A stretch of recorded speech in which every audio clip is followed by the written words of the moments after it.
Sit back, strap in, and get ready for After Hours with TC Restani. This is Abigail Harwich, executive producer, welcoming you to the show. And now, TC Restani!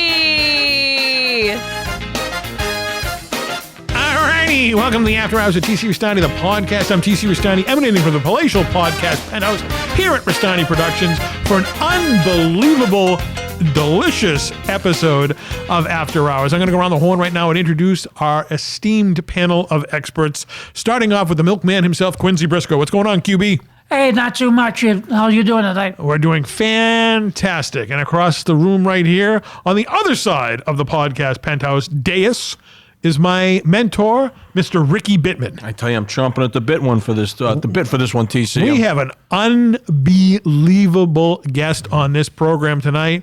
I don't want to let the cat out of the bag, but this guy is one of the best reviewers of food in the New England area and soon to be all over the universe. Yeah, this is big time. We're talking about the real. The real. The real. The real. He's keeping it real. You know what I mean? All right, okay. And I had a really lousy dinner, and I wish I had something better now that we're going to be talking about this food. I had a Caesar salad for dinner. Oh, wow. Did you lose a bet? What the hell did I do that for? I don't know, but after this commercial break, we're going to have the real, and everybody's stomach is going to be full after that. So without any further ado, let's take our first big-time commercial break, and we come back, we're going to keep it real. Hey everybody, it's Ted DiBiase, the $1 Million Man. And you know what? Everybody's got a price for me. If you want to get your money's worth, then you need to stay right here, because you're watching After Hours with TC Restani.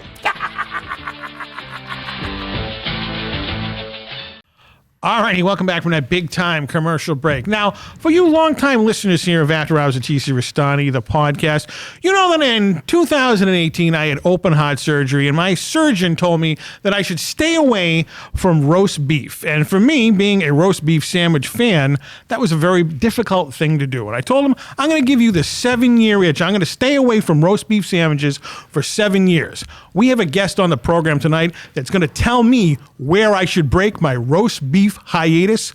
Ricky Bittman, give this man the proper introduction he so richly deserves. There are thousands of food reviewers on YouTube and hundreds in the Boston and New England area, but only one will give you honest, truthful, and sometimes vicious feedback regarding the food we love and spend our hard-earned dollars on. He's not out to win friends and influence people. He's out to make sure you, the consumer, get what you paid for with your hard-earned money from the places you choose to do business with.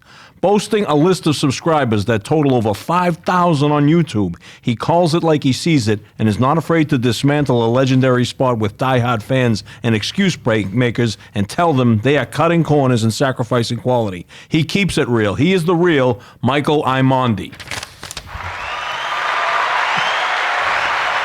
Welcome to the podcast, Michael. Very nice. I appreciate that. And I just want to let everyone know, this is the culmination of a dream for me. I have been following Michael for well over a year. Stumbled on you one night just watching YouTube, and I had never seen anything like it in my life. And I was kind of telling you in the pre-interview, your hard-hitting way of dealing with people is cathartic for me because, you know, Bittman can be a doormat sometimes. A lot of people take advantage of him, and sometimes I really have a problem telling people how I feel. But I sit back and I admire you and says, this guy doesn't take any shit from anybody. Even the people that call you fans. If they step out of line, you're right there to smack them back at this place, right? I appreciate everybody who watches me, but Sure. Yeah, of course, we're in Boston. You're going to get those guys who just nothing pleases them, and you have to kick them down a little bit so you can get back on the level of, hey, we're back to like being sensible. I know some of these guys know, like the store owners of the places I go to, so they're defending the store. I get that. You gotta stick up for your friends, but let's be reasonable sometimes. Yeah. Some of the things they say. And you know, TC opened by talking about roast beef. This is not just a roast beef show. I mean, we're talking clam chowder, we're talking pizza, we're talking everything that's out there that somebody's gonna steak and cheese, steak tips. If you have your hard-earned money and you want to spend it in places, Michael's there to defend you and tell you what the value of your dollar is going to bring you in some of these joints. Like the legendary Jesse Ventura, he tells it like it is. 100%. Oh, Jesse's the man. I love Jesse. 100%. Jesse was great. And you know, you're not going to hear certain things like, okay, I'm going to give you a quote from some of Michael's videos, okay? You're not going to hear this on the Phantom Gourmet. Billy's roast beef. The caption literally says, "The reason I hate kids." And I think that's what endeared you to me the most. And he goes, "I tried to play the live sounds because you guys want to hear the chew, but there's always copyright music or there's some stupid, shitty, loud piece of shit kid in the background." And 100%. It just killed me because I'm like, that's something I would want to say, but I wouldn't have the balls to say it. Well, isn't it? There's two different kinds, I think, of comedies, versions of comedies. We laugh because it's funny, and we laugh because it's true. Oh, yeah. Right. Like, I mean, how many times do you guys burst out laughing when something is said by any of us, and we get it. We're like, Exactly. we get it. And, And it doesn't offend us. For once. See, that's the thing. Yeah. You know what I mean? Like, for once, we can get somebody to not be offended. I mean, can't we get to the point that everybody just talks and says it how it is? Yeah, and especially when And you be reasonable. When you're parting with your money. I mean, you go into these places like Oogie's or Oogie's, the steak and cheese place. I mean, a guy was telling me, he's like, boy, he really gave that place a terrible review. I said, terrible? If he called the place terrible, he would be doing it a favor, for crying out loud. You're not going to hear this kind of honesty with anyone else. No, and I mean, this is a breath of fresh air that you're doing out there, because like Bittman said, the consumers are out there. I mean, prices are going up, and you want to get the most bang for your buck on what you're eating out there, and you need someone who has an honest opinion. Now, if you were doing this in like Kansas and whatnot, people would be crying left and right, protesting. But you're here in Boston, everybody does this, but you got the balls to do it on camera. Yeah. I would like to see, more Bostonians do it, but you get a lot of guys doing content around here that you just hear it in their voice. They're like, oh, yeah, like that Phantom Gourmet type voice. And that's such bullshit. I mean, the way that started was a legitimate restaurant review segment that just ballooned into what it is now. I mean, used to have, I think it was Dave or Mike Robichaud on the news. He had a very bad parting of the ways with the Endelman brothers because the premise of the show was to go out and eat at a place and say whether it was worth it or not. And now it's like all they do is make every place sound like it's the best restaurant in the world. I think, they got so big that now they're just advertising. Well, to quote the $1 Million Man, everybody's got a price. And you got to have money to deal with them. From what I understand, they'll come into your restaurant and they'll say, hey, we're going to do this, we're going to do that. And they give you a price and you're like, Jesus, but like, think of the exposure you're going to get.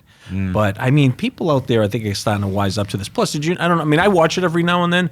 They're starting to like say, if you want a great BLT, drive to Ossipee, New Hampshire. It's like they're getting further and further away from Boston. Yeah. Because people are wise to the BS, I think. Yeah, I think so. I think everybody who I talk to about stuff like that, they pretty much get it. And I appreciate you guys saying it's a breath of fresh air.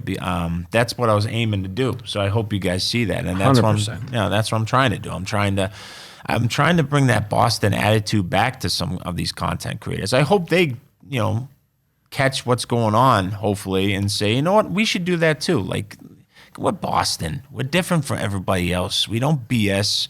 And listen, if you're in our circle, you're in our circle. Yeah. But it's tough for you to get in there because there's a lot of fake people out there. But in Boston, we tell it how it is. That's who we are. You think that's why Dave Portnoy is so successful, because he's from the Boston area and he doesn't hold back? With that attitude of his, absolutely, because he says a lot of things I don't agree with, and I love Dave. There's, I get on my channel a lot, and I crap on Dave. I think I crap on what he says when it comes to pizza, but I love his attitude. So I could definitely hang with Dave because he's a degenerate gambler like me. Yeah, And he loves food.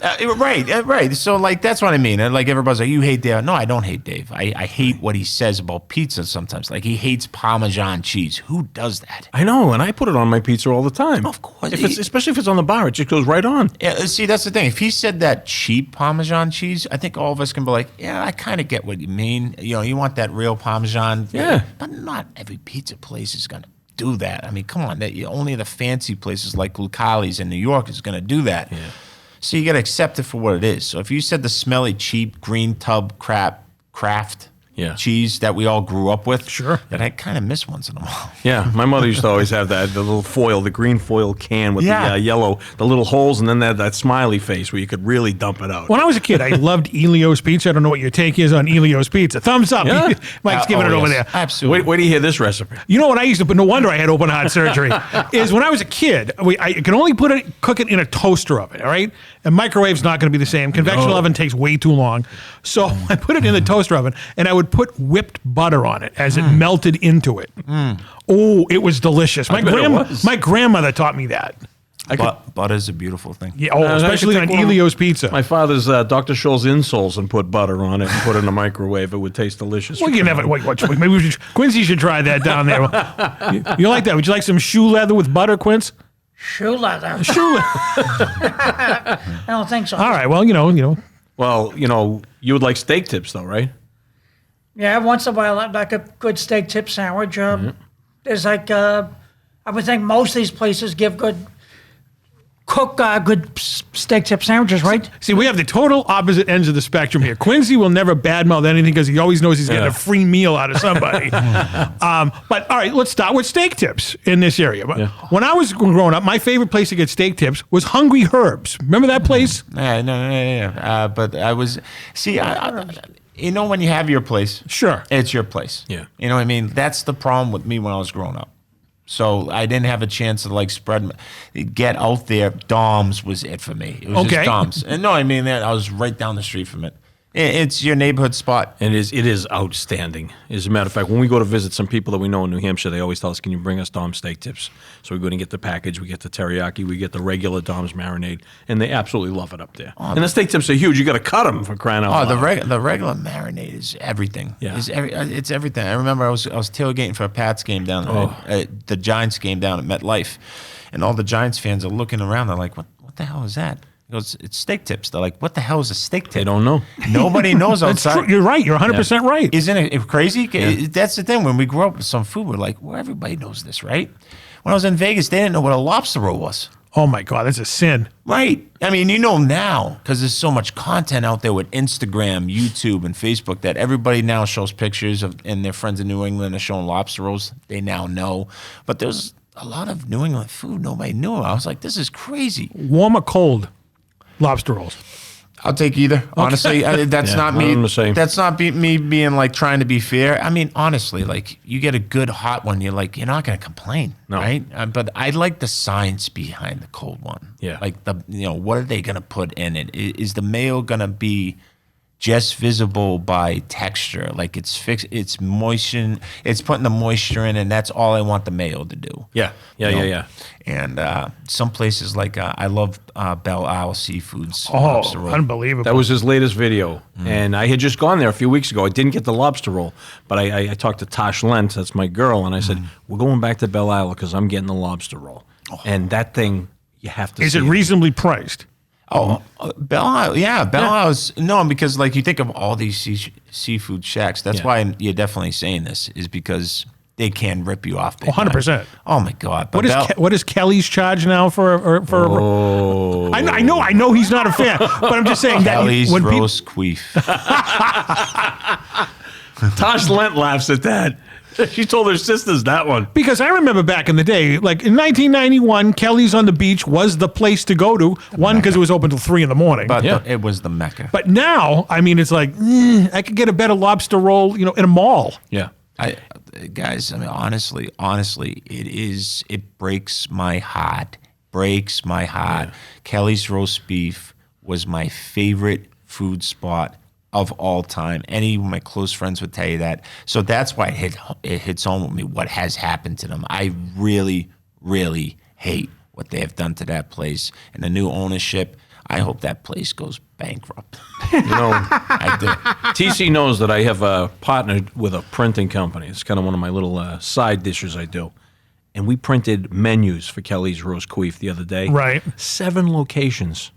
I almost shit when I saw it. 7? 7 different menus we printed. I know of 1, 2, I know of 3. And my buddy Lurchie was supposed to give me a sample of each one of the menus I was going to give you, but he's out with a kidney infection, so everything shipped out to the customer. So each Kelly's has a different menu? Well, I mean, it's got the location printed on it. Oh, okay, gotcha. So, I mean, 7? Did you ever have Kelly's in the airport, Logan? On my way to Vegas, I did. Okay, that was the first time I noticed that things were changing because I had I didn't get a North Shore beef. I got a cheeseburger, the double cheeseburger, I think it was, and I got the fries. And the tot is the most important thing for me in Kelly's. Oh, you just hit home with TC. Oh, absolutely. I would go up, and if they didn't give me 3 tartars minimum, I was going to snap. You can't eat the onion rings without the tartar sauce. Oh, or the fries. Oh, the fries. You're exactly the right. The fries are like sticks for tartar. That's all they were. Because if you ate those fries with just ketchup, they were missing like something. They were thick. They were good, but they have no flavor. Like there was no like saltiness to them at all. And you're like, can this taste? I don't care. This is my stick, and I'm gonna lift up the biggest chunk of tartar. I haven't been to Kelly's since the last summer we went. Leave It to Beaver. Remember that we one? went out to meet And Jerry Mathers at Sports I got the World. onion rings with the tartar sauce. Please tell me they haven't changed the tartar sauce recipe. Okay, I'm gonna tell you like the last time I went there, because I'm gonna admit this. This is the real kicking in. Nice. That I did go to Kelly's drive-thru in Saugus many months after that last time. I said I'm never go there again, because there's one Kelly's. I'm about to plug you. You can thank me later. That the only thing you still do good is their tartar's still okay, not as good as you usually get it, because they're inconsistent. It's either too creamy, but you want it nice and thick. Like they're not consistent, so they won't fix it because they don't give a shit anymore. But the number one thing they do still good is their hot dog.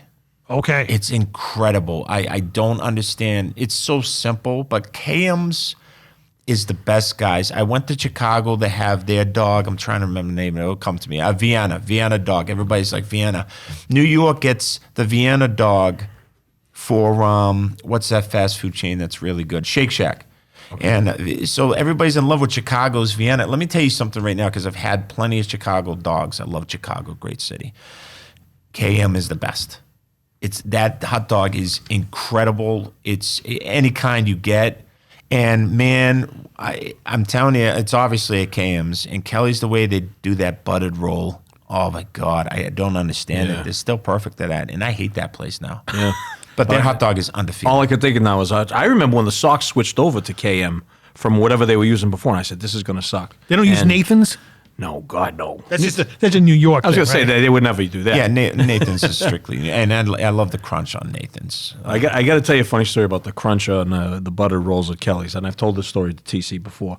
But I took a buddy of mine had a condo in the North End. I'll make this quick. And a bunch of us went drunk to Kelly's in the middle of the night. Now, me and this guy and his brother, they had never been before. And I said, you're in for a treat. So his younger brother drove us because he was the only one that could be able to drive at this time of night.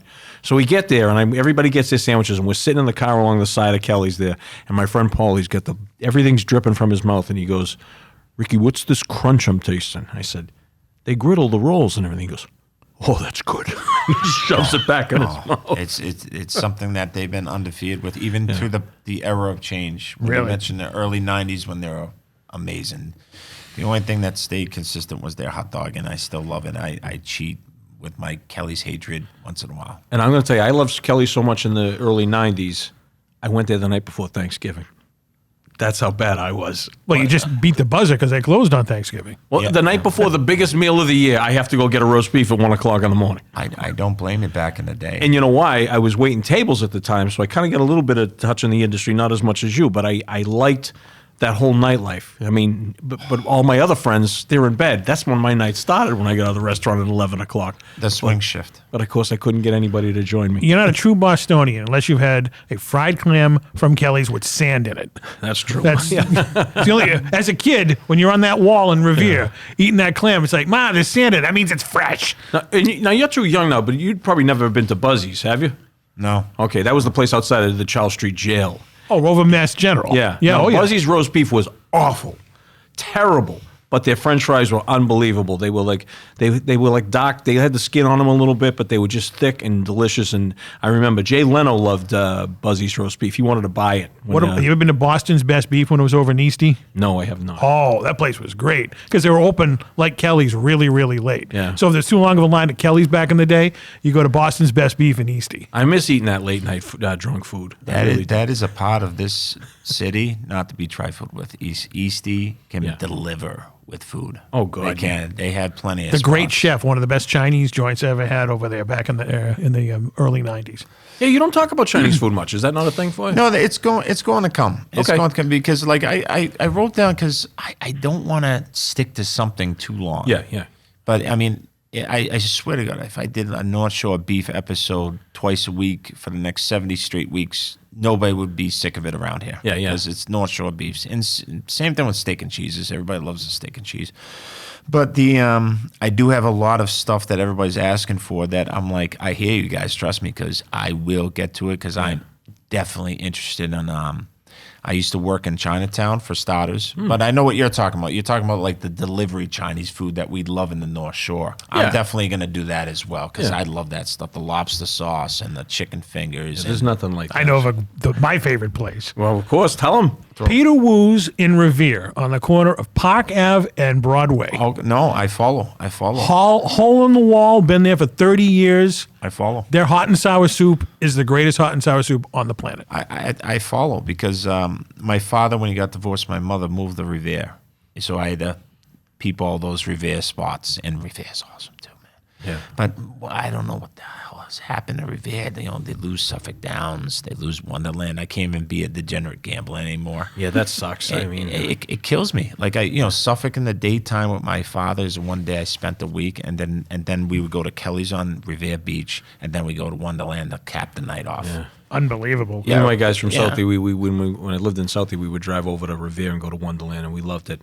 And used to it's go to just the gone. I remember when they did it over on the red and white tiles and everything, and the neon. We walk in, we were all excited. The place looked so new. So you And said you're a Salty kid, right? Yes, sir. Oh, Yes. that's awesome because my grandfather lived in Salty. I used to go see him all the time. So I spent some time. Do you remember with where he lived? On what street? Or what he might have been near? I mean, you know what it is? You know what it is with me? Like when you live in two different major cities, Yeah. like Vegas, you have so many freaking streets in here.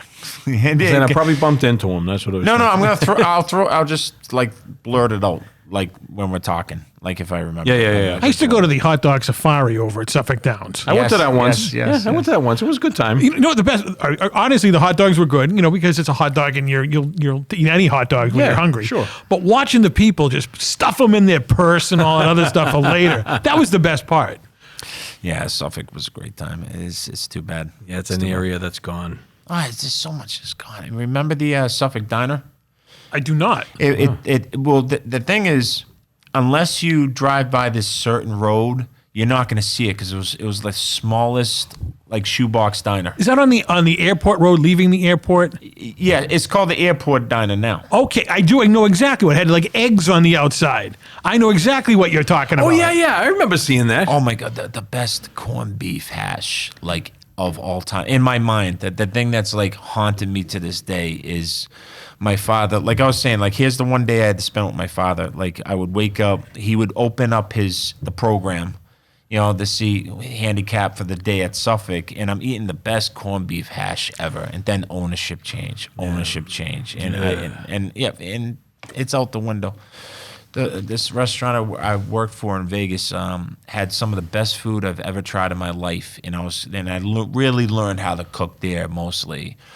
And their burgers are the best things of all time. Like their sourdough burger, to this day, if you said what's the best burger you've ever had, I instantly know which one it is. And it was the ones I was cooking, so I wanted to learn how to cook in this place because the food product was outstanding. They cared. New ownership. Yeah. Boom. And I saw the product come in and change. I was getting the shipment. I was looking at this. I go, it's the same thing I saw to happen at Hilltop Steakhouse in Route 1. Oh, it was a sin what happened to that place. That was a killer. I was there during the ownership change. I was working in the butcher shop, and I saw the change of ownership and how I was doing the shipping and receiving. I saw the prime graded meat and choice they were getting, which is prime is the top.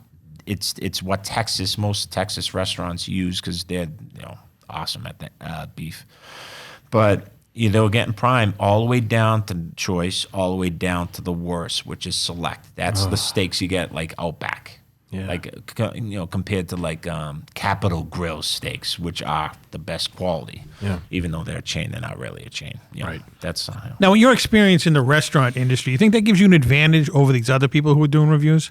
No, I don't necessarily because what's good is good. You know what I mean? Like a good movie. Like if you would put on the original Star Wars at the right age, by the way. No, I mean, if you're 12, Sure. watching Star Wars, that's much more powerful than watching it at 30. Oh, 100%. Yeah, you're going outside grabbing the branch and pretending it's a lightsaber. I still do that. I'm 54, but No. I mean, that's the magic of those yeah, it movies. never leaves you. It never does. You still kind of think that universe exists and you want it to. It doesn't? Right. I want to shuttle land and like have Vader come on and choke everybody out. I love it. I saw it in the theater. I said, I don't know what we're going to see. And I just knew it from that first. I was like, this is different. And I was 12 years old. We're sitting in the theater. He still hasn't seen any of the Friday the 13th. Whoa, really? It's a long story. Oh, I like happy endings. I like. Those are all great happy endings. Actually, they're kind of like the good guy ones. Yeah. Yeah, there's always one survivor. I'll get around to it. Jeff, God rest his soul, was here. He was very upset that I had never seen any of them. And he was a connoisseur of great food. But the odd thing is, I've seen some really twisted movies. I've seen, of course, the Hostel and Human Centipede. For some reason, I could sit through those. But, and I could sit through violent movies like when Clint Eastwood's blowing heads off, or Charles Bronson, which we've had a whole episode about recently. It's when bad guys are getting the comeuppance. But it's like, Friday the 13th was just young kids screwing. Like, I don't want to see that. I mean, that's a misconception. That could happen to me if I can get laid one day. Sure, it happened in it, but it wasn't the whole plot point. Because not every movie was about camp counselors. Yeah, I'm not against it. It's just I just didn't get around to it. All right. When it comes to the slashers, I think Jason is the heavyweight champion of the world. You know what? I could be out of a co-hosting job pretty soon, for Christ's sake. No, I mean, Jason, I think the first one I ever saw in a theater, my father came up and when he was still together with my mom. And by the way, both of them are awesome. I never took sides. Nice. So my father woke me up at night and I don't know, it was like 11:30 at night. And I'm trying to remember what age it was. Do you remember when Jason 7 came out? He'll know. Jason 7? Yeah. Was that the one where he took on the Jedi chick? Tina, yeah. That would have been 1988. Okay, so I was 7 years old. I knew I was young. My father, he woke me up because, you got to be with your parent to see a late night showing. He goes, we're going to see Jason. I've been to a theater maybe a handful of times, and you mean to tell me I'm going to see Jason in a theater at a night showing? Holy crap. Yeah, it feels like you're 7 years old. It's odd to be out like that late often, right? Sure. And now you're going to like a special event. I remember that the killings were way more brutal in the theater than they show in the DVD collection. And I actually talked to a buddy of mine that talked to Kane Hodder about this. And I'm not talking about just the sleeping bag murder either. Oh, that's the best one. Hands down. But I'm talking about like the other killings were even more brutal in the theater. And they dumbed it down, I guess, for the video. And I just remember seeing Jason look the most awesome he's ever looked in that movie. And a lot of people don't like the Tina gimmick. I love it, but not for necessarily Tina, because I love Tommy versus Jason more than anything.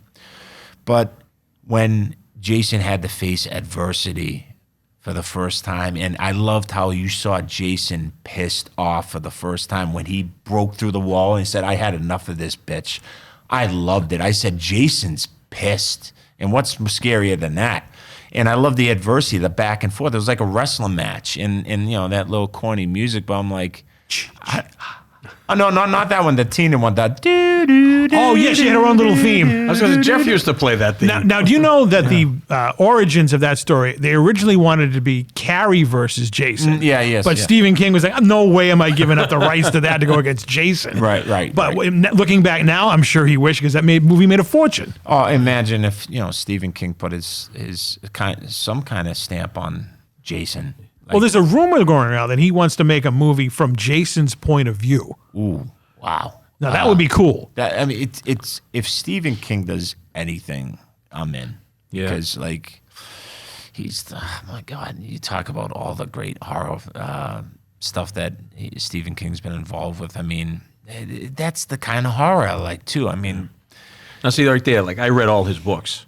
And I even got to meet him at a book signing. Awesome. Of course, it was Bare Bones, which wasn't his most famous book. Right. But he read a section of the book, and he signed just the book, nothing else. It was just the book, and, you were on your way. But me and my buddies, they're all going up, and they're kind of shy. And one of my buddies that used to harass him at the Sox game, he's got pictures of King with, cups of beer back when he drank.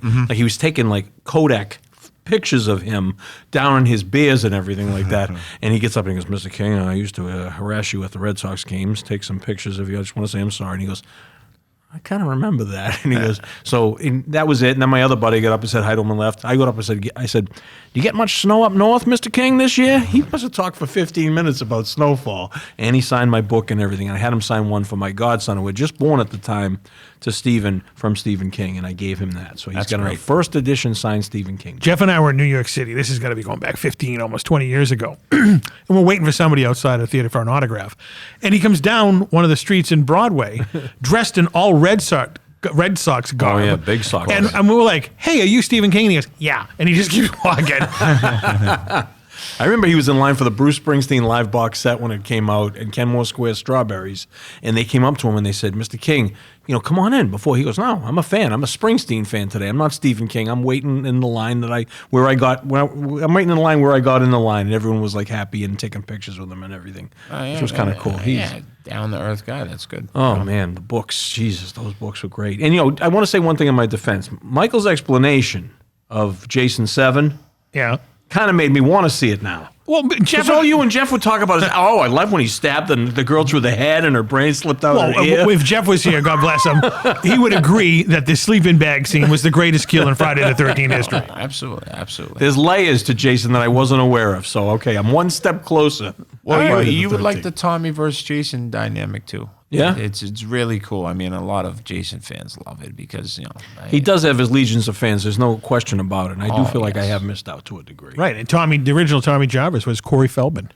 Yeah. Oh, that's right. Yeah. I mean, you want to talk about Mr. 80s. Yeah. I mean, he's one of them. Tom Cruise is definitely one of them too. Tom Cruise versus Jason. That'd be a good movie. You know what's funny too? Tom Cruise would pull it off. How many roles has he gone that you're like, oh come on, this is. As a kid, I always said we might write a script where Harry Callahan goes up against Jason. Wow. Dirty Harry. That would be a good one.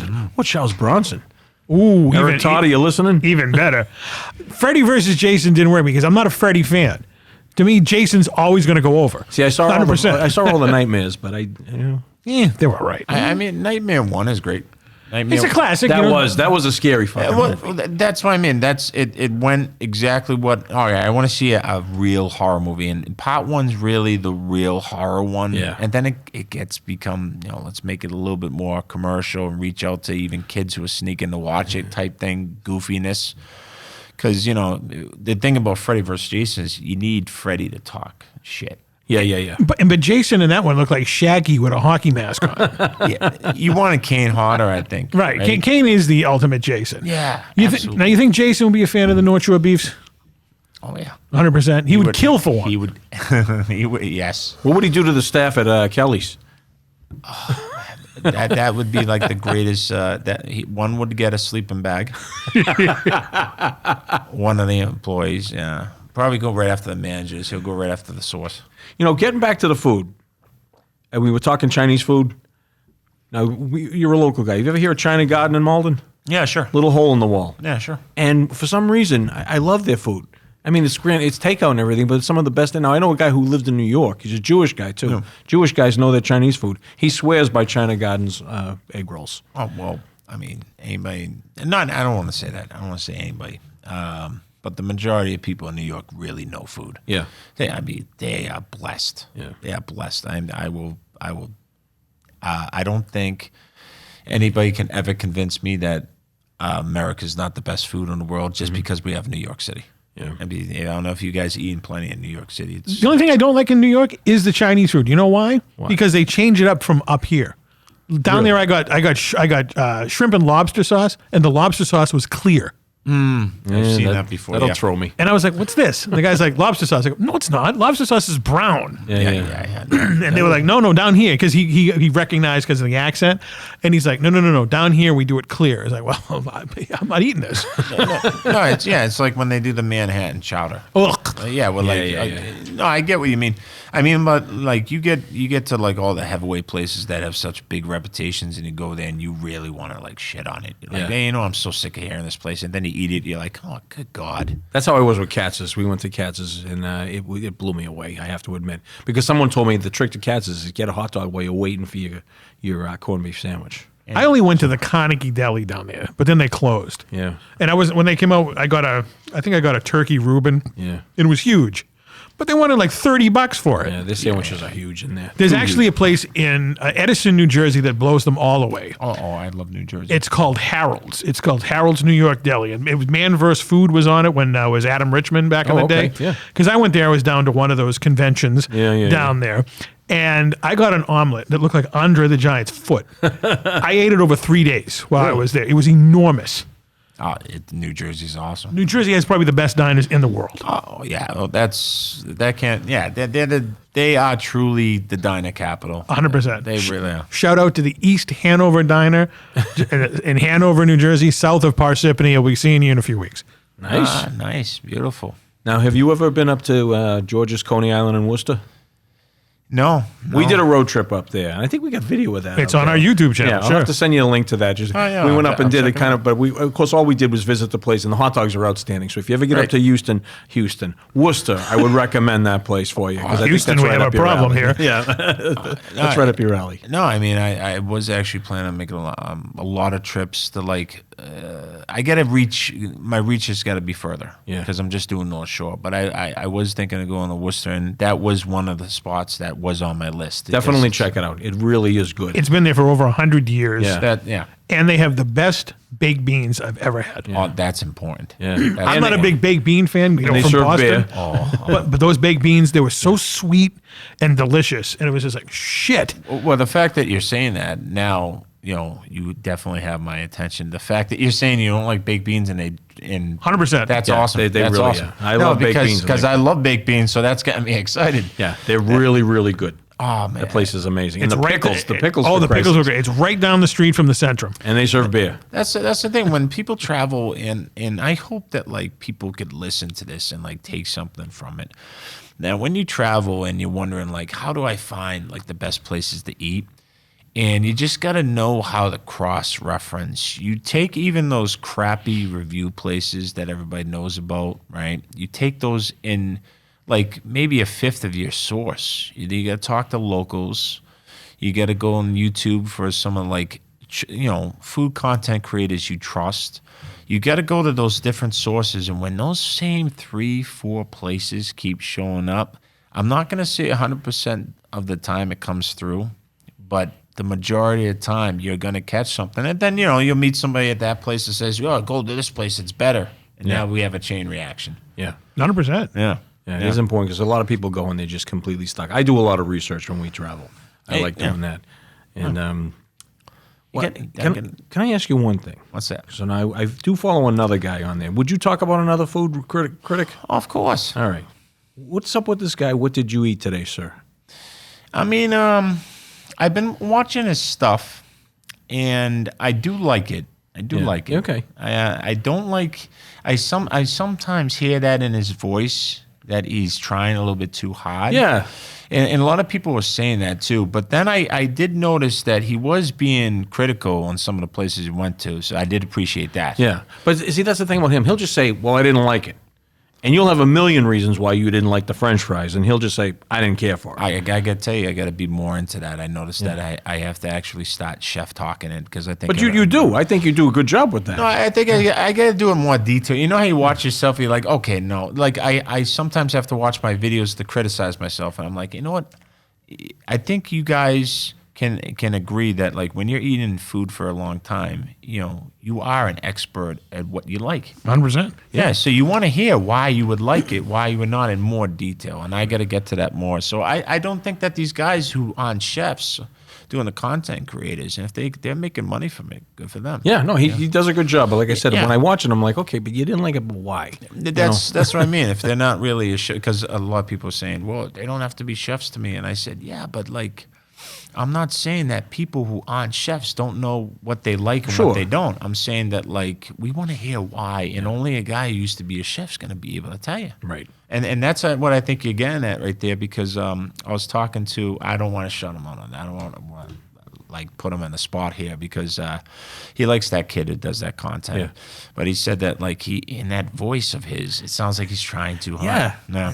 That was one of the things. When Tosh was going, what's with the voice? I said, it's his voice. What can you do? And I hope he hears that from multiple people so he can change that. Yeah. See, I can never be a food critic. I'm a routine guy.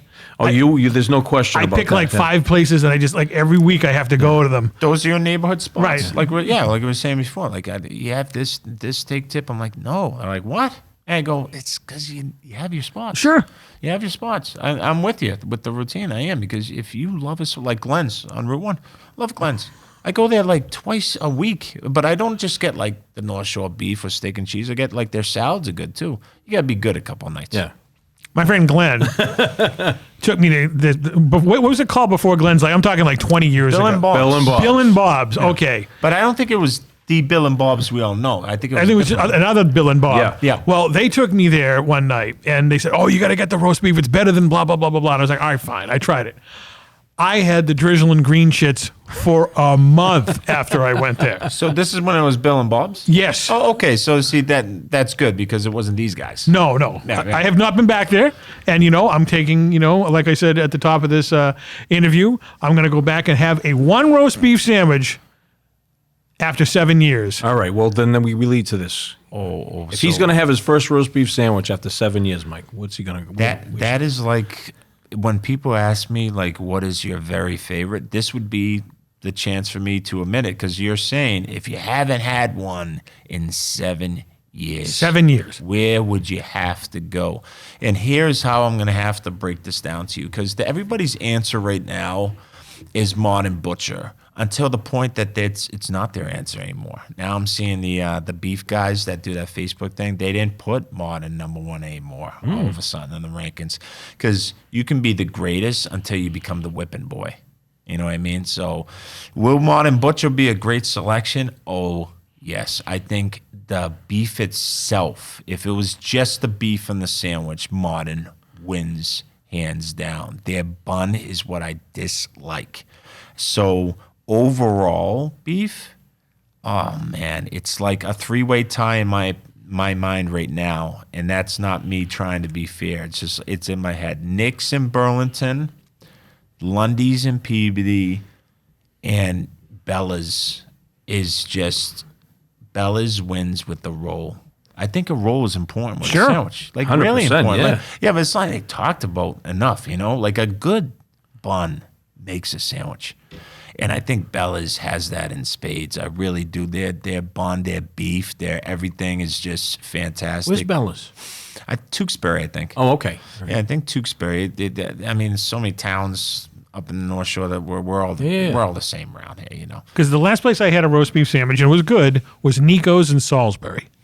I haven't been yet. It's right as you get off the highway of 95 and you heading towards Salisbury Beach. It's right there. And it's a Greek place, and it's very good, and my nephews swear by it. So that was the last time I had a roast beef, and that was in 2017. You're going to do this, right? Oh, 100%. I'm going to do this on Memorial Day weekend. That's when I'm going to do this. I'm excited for you. I am. I'm excited. Maybe you'll have to tag along. No, I think so. I think that everybody, I don't know if you want to make it content, but I think everybody will be excited to see your reaction. I will have to do that. Yeah. Now, the way I enjoy my roast beef is not the traditional, This is where we get killed. the 3-way. Oh, boy. Okay. Oh, boy. For some, maybe it's just my taste buds, but then I talked to Ricky Bittman and he agreed. We rarely agree, but we agreed 100% on this. I love barbecue sauce, just not on my roast beef sandwich. Is it because of the James River barbecue? No, it's sauce? because it takes away the flavor of the beef. Yeah, all you taste is the barbecue. Okay, I know. I heard you guys argue about this before. I was listening to your show and I heard you say that. Jeez, that makes me feel great. No, I was, and I heard you guys said that. Get to that, and I knew the answer right away that you guys might want to hear. Is that because I get the comments all the time that that's way too much barbecue sauce that's on the sandwich. And my explanation is kind of the same for you guys. It's simple. That when you put all that barbecue sauce on that big mound of beef and you get the chew and you get the barbecue flavors going and you guys are like, no, I want the beef flavor. You're not going to not get the beef flavor like Modern and Bella's because what that's going to do is that's going to get the exterior, but there's so much beef in the middle. In the middle, yeah, okay, I can that see barbecue it, sauce doesn't even run into it. So I think that what you gotta see is like it's just the flavor for the outside. Okay. That's all it is. I had a three-way, but mine was pickle mayo cheese that I used to have on them. I'm a fan of pickles, so I'm okay with putting additional things with the three-way.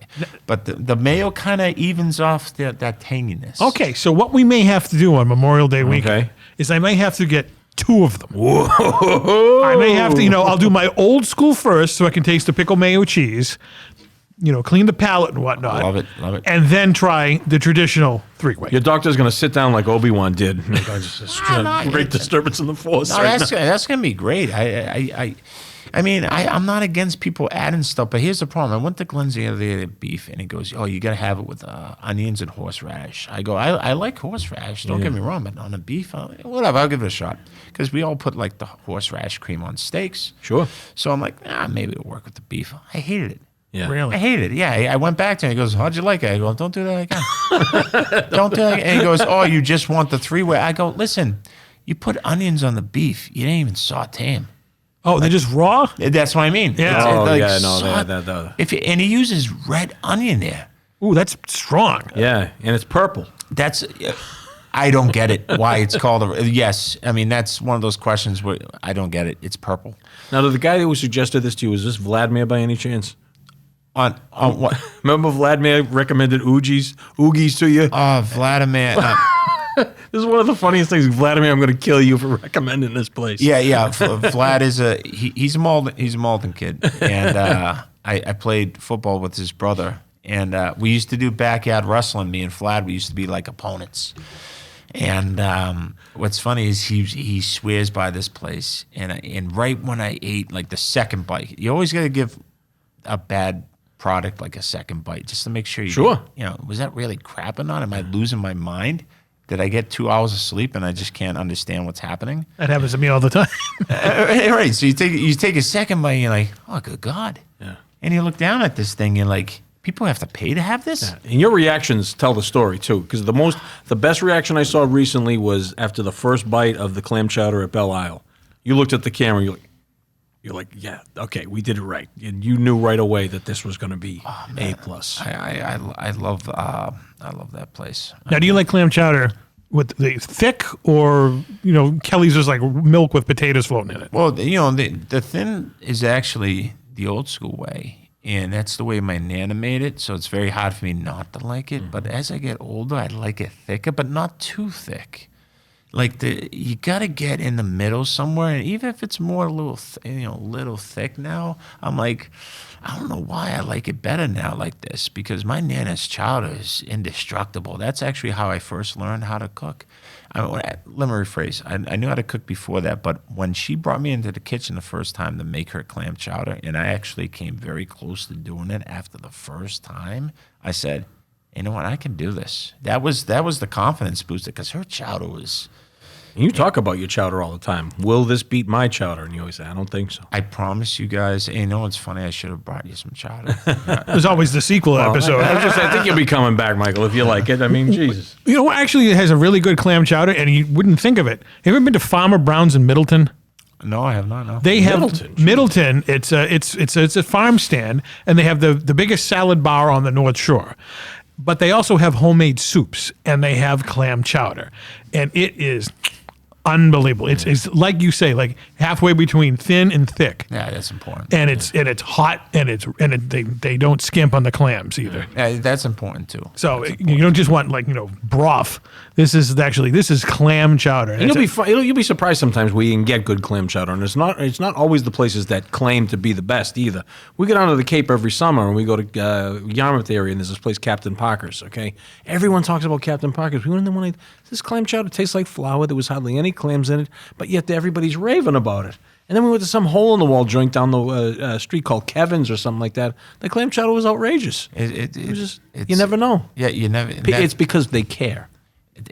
And that's what I was going to tell you about Glenn's, that what you will like is when you walk in there, you could see it right away that it's a mom and pop shop. Those are the best. Those are the best. And they care. So, I'm not going to lie to anybody and say they buy the best products, but they buy that above average products, and they're going to put love into it. And that's all you really want. Yeah. I mean, but going on the clam chowder thing, that No, I will eventually show people on my channel why you do what you do. I'm not going to reveal everything on my chowder, on some of my recipes, because it has a lot to do with my Nana's chowder. Sure. You got to keep that kayfabe. Yeah. You got to kayfabe the shit out of that. Absolutely, you got to do that. But like, you go to like some places and they're like using bacon in your chowder. Oh, like, no. I don't like that. No, that won't work. It's a smoky flavor. It's like, I don't want a barbecue. I want seafood. And Sure. in Boston, we don't. You could spice it up all you know. I get why people spice food, trust me. But like in the South and Maryland and New Orleans, they Cajun the shit out of their seafood. We don't got to do that here. Yeah. Our haddock is the best white fish you're going to have. Oh, I love haddock. And that's our baby right there. Our haddock is Boston's baby, but also our clams are indestructible. I mean, you go any other place in the world, like I was in Portugal and Italy having all their clams. I'm like, waiter was talking to me one time. He's like, how'd you like it? You're from America. I go, honestly, I'm from Boston. And I just look at him. No, and he's like thinking, like, does he know where that is? And all of a sudden I told him, like, New England, best clams in the world. 100%. 100%. And people fly over from the world to have our seafood. People It's don't true. get that. I have friends from Canada that have never had seafood before, and they came down here, and I took them to local places. I mean, you really can't go wrong. A lot of places around here, because they all get them from Ipswich shellfish anyway. And they were like, I've never had fried clams before, so I got them fried clams. They couldn't believe it. You know what their favorite of all of it was, other than lobster? Scallops. Really? They never had Nothing wrong with scallops scallops. before. They call it scallops. Marshmallows of the sea. I like that. That's a good one. Nah, that's it. I mean, if somebody said like, name your favorite restaurant, I don't know if it is, but first of all, let me put this out there. You want to know what my favorite restaurant is? McDonald's. Really? McDonald's. I don't care because everybody thinks I'm such a food snob. No, but at the end of the day, we want that stuff that made us happy when we were A kids. gazillion people can't be wrong. And it never changes. There- You go to the McDonald's here or out in California, it's going to taste like McDonald's. How come? What makes you choose McDonald's? He likes it. 2 words for you: French fries. Yeah. Oh, they got the best French fries. And their Coke, their soda Coke is magical. Yeah. Because it's different from everybody else. They made an early deal with Coca-Cola when Coca-Cola was branching out with McDonald's, that only McDonald's would get the cooler systems that keeps the Coke like it is. That's why you go to McDonald's and their soda Coke is 10 times better than everybody else's. There's a reason why. Because Coca-Cola protected McDonald's and the deal they made. Wow. So you have McDonald's and Coca-Cola put together, you're going to lose. You're going to lose. My favorite hangover food was a double quarter. Getting pounder back with to the cheese. haddock for a second, my favorite haddock sandwich in this area is Billy's roast beef in Wakefield. Have you ever had that? I have not had it there, but I will because I heard some good things. Extra tartar and pickles. And see, that sounds great to me. No. Like you like pickles a lot on these sandwiches. I dig that because that vinegar flavor does something to sandwiches. Oh, it enhances it 1,000,000%. Absolutely. It's like when you have like that vinegar zing in coleslaw and some like pork sandwiches. There's something that vinegar does. It's I love magical. it. I go hard for that. The only time I ever put vinegar on like French fries and whatnot, there's a place up in Salisbury called Happy's Fried Dough, and they make German fries, which are unbelievable. Yeah. And they have salt, ketchup, and vinegar. And I've never put vinegar on French fries before, and I'm putting them on there. This is going back like 30 years ago. I'm like, whoa, Yeah, this I love is that. awesome. We were talking about that tonight before Michael even walked in the door. We were talking about putting vinegar on French fries. You thought I was crazy. See? Vinegar? I never really heard of that till tonight. Vinegar on look at- French fries. The circle of life. There's a lot of like stuff out there in the world that we got to open up to that we don't even know that's like out there till it's in your face. Sure. And you're like, whoa, what have I been missing out on? 100%. Yeah. It's like when you grew up in Boston, like the only Mexican food you knew was like Taco Bell. Yeah, And that's yeah, not yeah. Mexican food.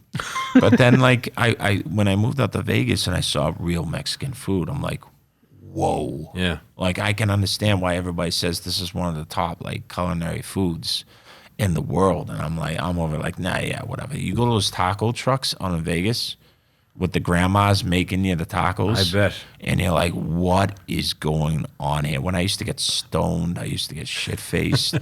I knew where to go in Vegas, and it was some of the best food ever. I would wake up, my ex-fiance, she was Mexican, and she would cook me some refried beans and some eggs and some just, the tortillas from scratch and cooking them on the stovetops. And I would come down to this wonderful smell, and you're over like, you know what? I'm beginning to really love this Mexican thing. I really am. Yeah. The culture, the woman are my favorite. Oh, Selma Hayek. the greatest woman that has ever walked the planet, beauty-wise, is Salma Hayek. To this day, I would marry her today. She's almost 60. She's incredible. Yeah. It's incredible. And she's so beautiful. I can't take it. The first Mexican I was in love with was Selena. The singer? Yeah. She was gorgeous. She was absolutely. I remember I saw a video. She took a fan on the stage, and the fan's sitting in a chair, and she's like grabbing him, and she's being as sexy as possible. And you're like, this guy is so lucky. I think my favorite Spanish girl I was in love with first was Tori Wells. Oh, Remember her? I didn't even know she was Spanish. The 80s porn star. We were older than Michael. Oh, well. I will recommend a Mexican place right down the road in Mexico, Lindo. I don't know if you checked it out. I went in there once, and it wasn't to eat. It was a drink? Margaritas are my thing. Yeah. Oh, in this kid, Abel, that at the bar, he makes them the best. You know what? I'll give it a shot. You know what I just discovered Mexican sandwich that I never had before, or up until a year ago, was a torta. Oh yeah. I go to that Tanoc place. Tanoc place, yeah. Boy, talk about a burrito. Place. You're talking about, I get the veggie torta, everything. They even know me by name when I come in. Veggie torta, I'm no glad cheese. to see you branching out. That's something I would never see you do. Someone recommended, they go, you like all the vegetables and sandwiches, why? Because you can't eat meat or anything like that, but I will on Memorial Day. I said, sure. I walked in there, and I tried it, and I was like, I'm hooked. I go every Tuesday. I call it Torta Tuesday. When are you going to try the Greek salad at J.J. Grimsby's? I had it the other night. Okay, I love Greek salads. I love Greek salads. Way better than a garden salad. One of the best. Why don't you invite me down, Well, it's just me and Tosh. I mean, what do I, leprosy or something? Next time. And I bet you the place in what is it? Tanoc? Tanoc. Yeah. I bet you they chefed it up, that veggie sandwich. That torta very good. And they got one in Malden Center too. It's the same owners. And they put that Chipotle mayo on it. Ooh. It's some of the Mexican food that's just outstanding. Let's go to Mexico right now. Forget about the chowder. Let's just go to Mexico. I love Mexico. I love everything. I would do Mexico. it. Back in the day, I used to do stuff like that. So just fly out now. Man, Mexico. I had a gold card. Let's just go. We'll worry about the money when we get Imagine what the tortas must be like down there. Oh, are you kidding? Oh, I ate some food down there. It's pretty bomb. Oh. It's incredible.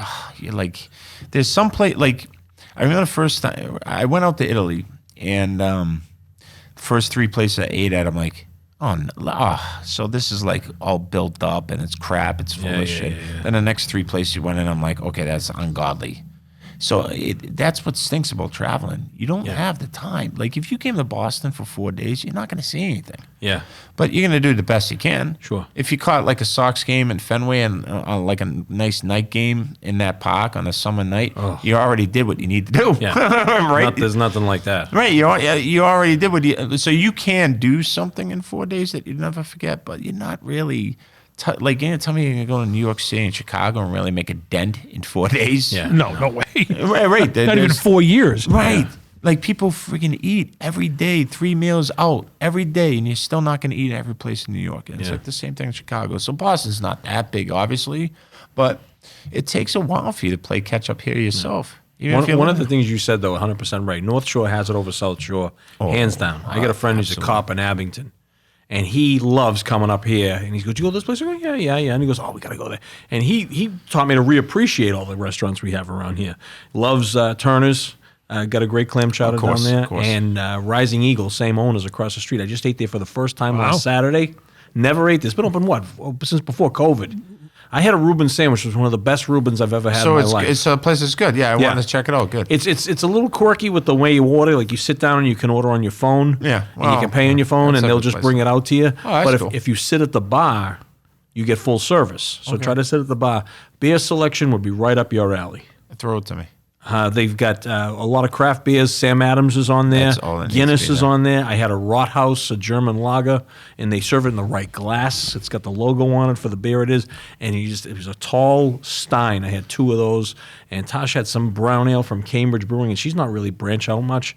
So, because I do like fancy beers as much as I am a Bud Light guy, but that's what I'm going to throw down 36 of them, okay? I can't do 36 Sam Adams. God. Listen, I'm going to tell you my favorite beers, all right? You let me have it. Bud Light, Oh, Miller High Life, oh boy. and Pabst Blue Ribbon. Oh boy.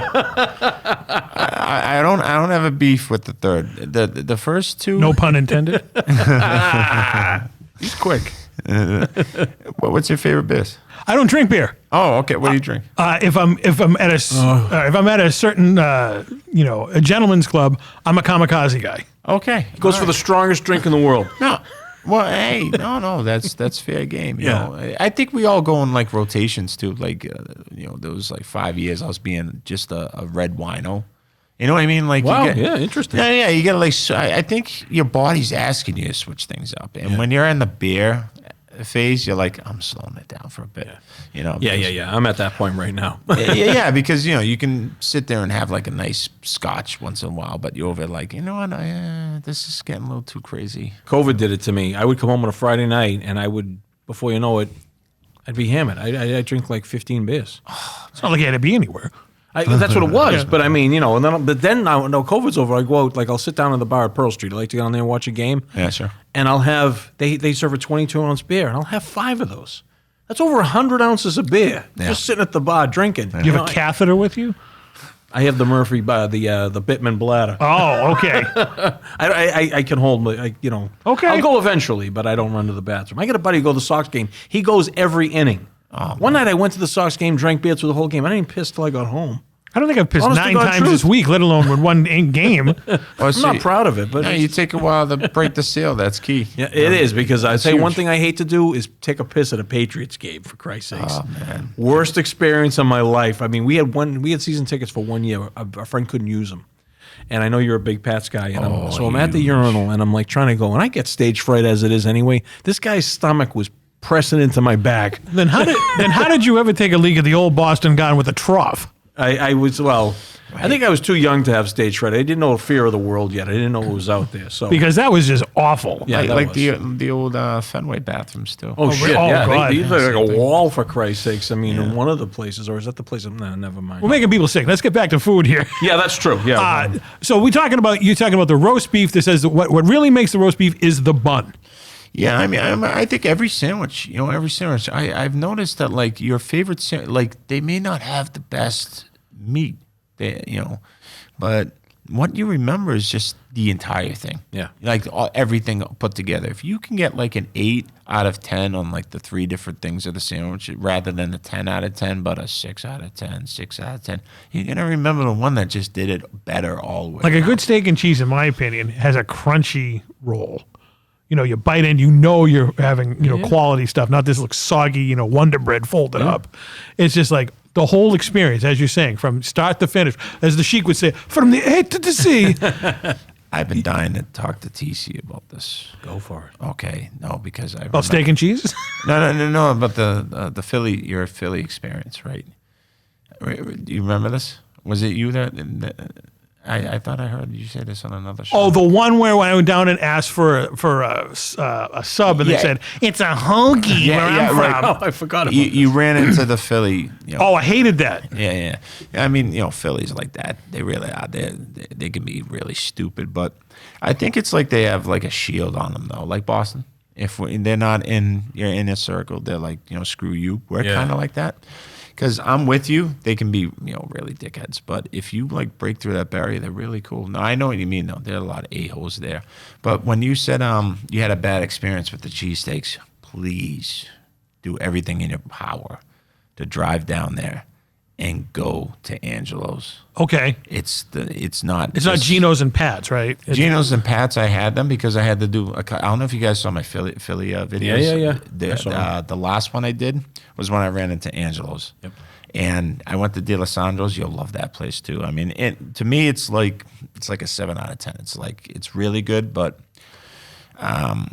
when you go to Angelo's, we're talking about one of the best sandwiches you're gonna have. Like I didn't want to like it as much as I did. I'm like, this is really in contention to the best North Shore beef.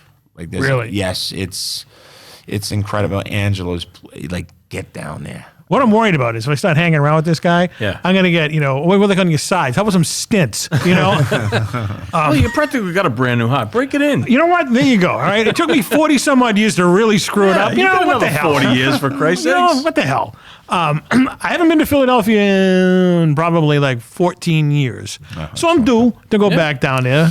Yeah, And I mean, I will take your advice. Was it your one time there? No, I've been there a bunch of times. Okay, all right, that's great. So like, I mean, did you have a good time with the city at all? Oh, I love the city. all right, great, it was just the guy's attitude when I said, Right. I want a sub. And he's like, oh, yeah, it's a hoagie. And there's always one. I go, hoagie, that was the name of Michael Caine in Jaws 4, all right? Everyone likes to break Boston. I heard you say that. Right. That was great. By the way, Jaws is still my favorite horror movie of all time. First movie I ever saw in the theater, I was 4 years old. That's awesome. 50th anniversary. Yeah, 50th anniversary. I think that movie is just perfect. It like, is. How many times is it on TV and you're like, and you put the controller down? Oh yeah, it doesn't you flipping through the dials wherever it is. I'm watching it. You were Quentin talking- Tarantino said it's the best movie, not film. Right. He said there's a difference. Yes. That's the best movie. Well, you were talking about when I did that top 10 movies. Jaws was like the instant movie in my head that I'm like, it's going on here. Yeah. It's going on here. And there's some movies you got to put on there. You got to put Good, the Bad, and the Ugly. You got to put Goodfellas. You got to put Good, the Bad, and the Godfather. Ugly, You got to put Star Wars. Star Wars. The original trilogy is cannot be touched by any movie. Like not even touched. Like there's movies down here, and Star Wars is like 50 billion. It's not even a movie; it's an experience. Oh, yes. No question. And it's a memory, like you said. Yeah, exactly. Like, it's not leaving us. No, never. I remember my sister took me to see it. She goes, she wanted to go to the movies. She goes, this Star Wars came out. It was still kind of new. Like nobody knew what the hell it was. And I went, like I said, it was a game changer. And then, of course, I went like 3 more times with my buddies. But I remember going in the Braintree Theater down in South Shore Plaza. The theater was huge. Like the building was high. You walk in and the ceiling was high. And there was like only, I think, maybe 4 theaters.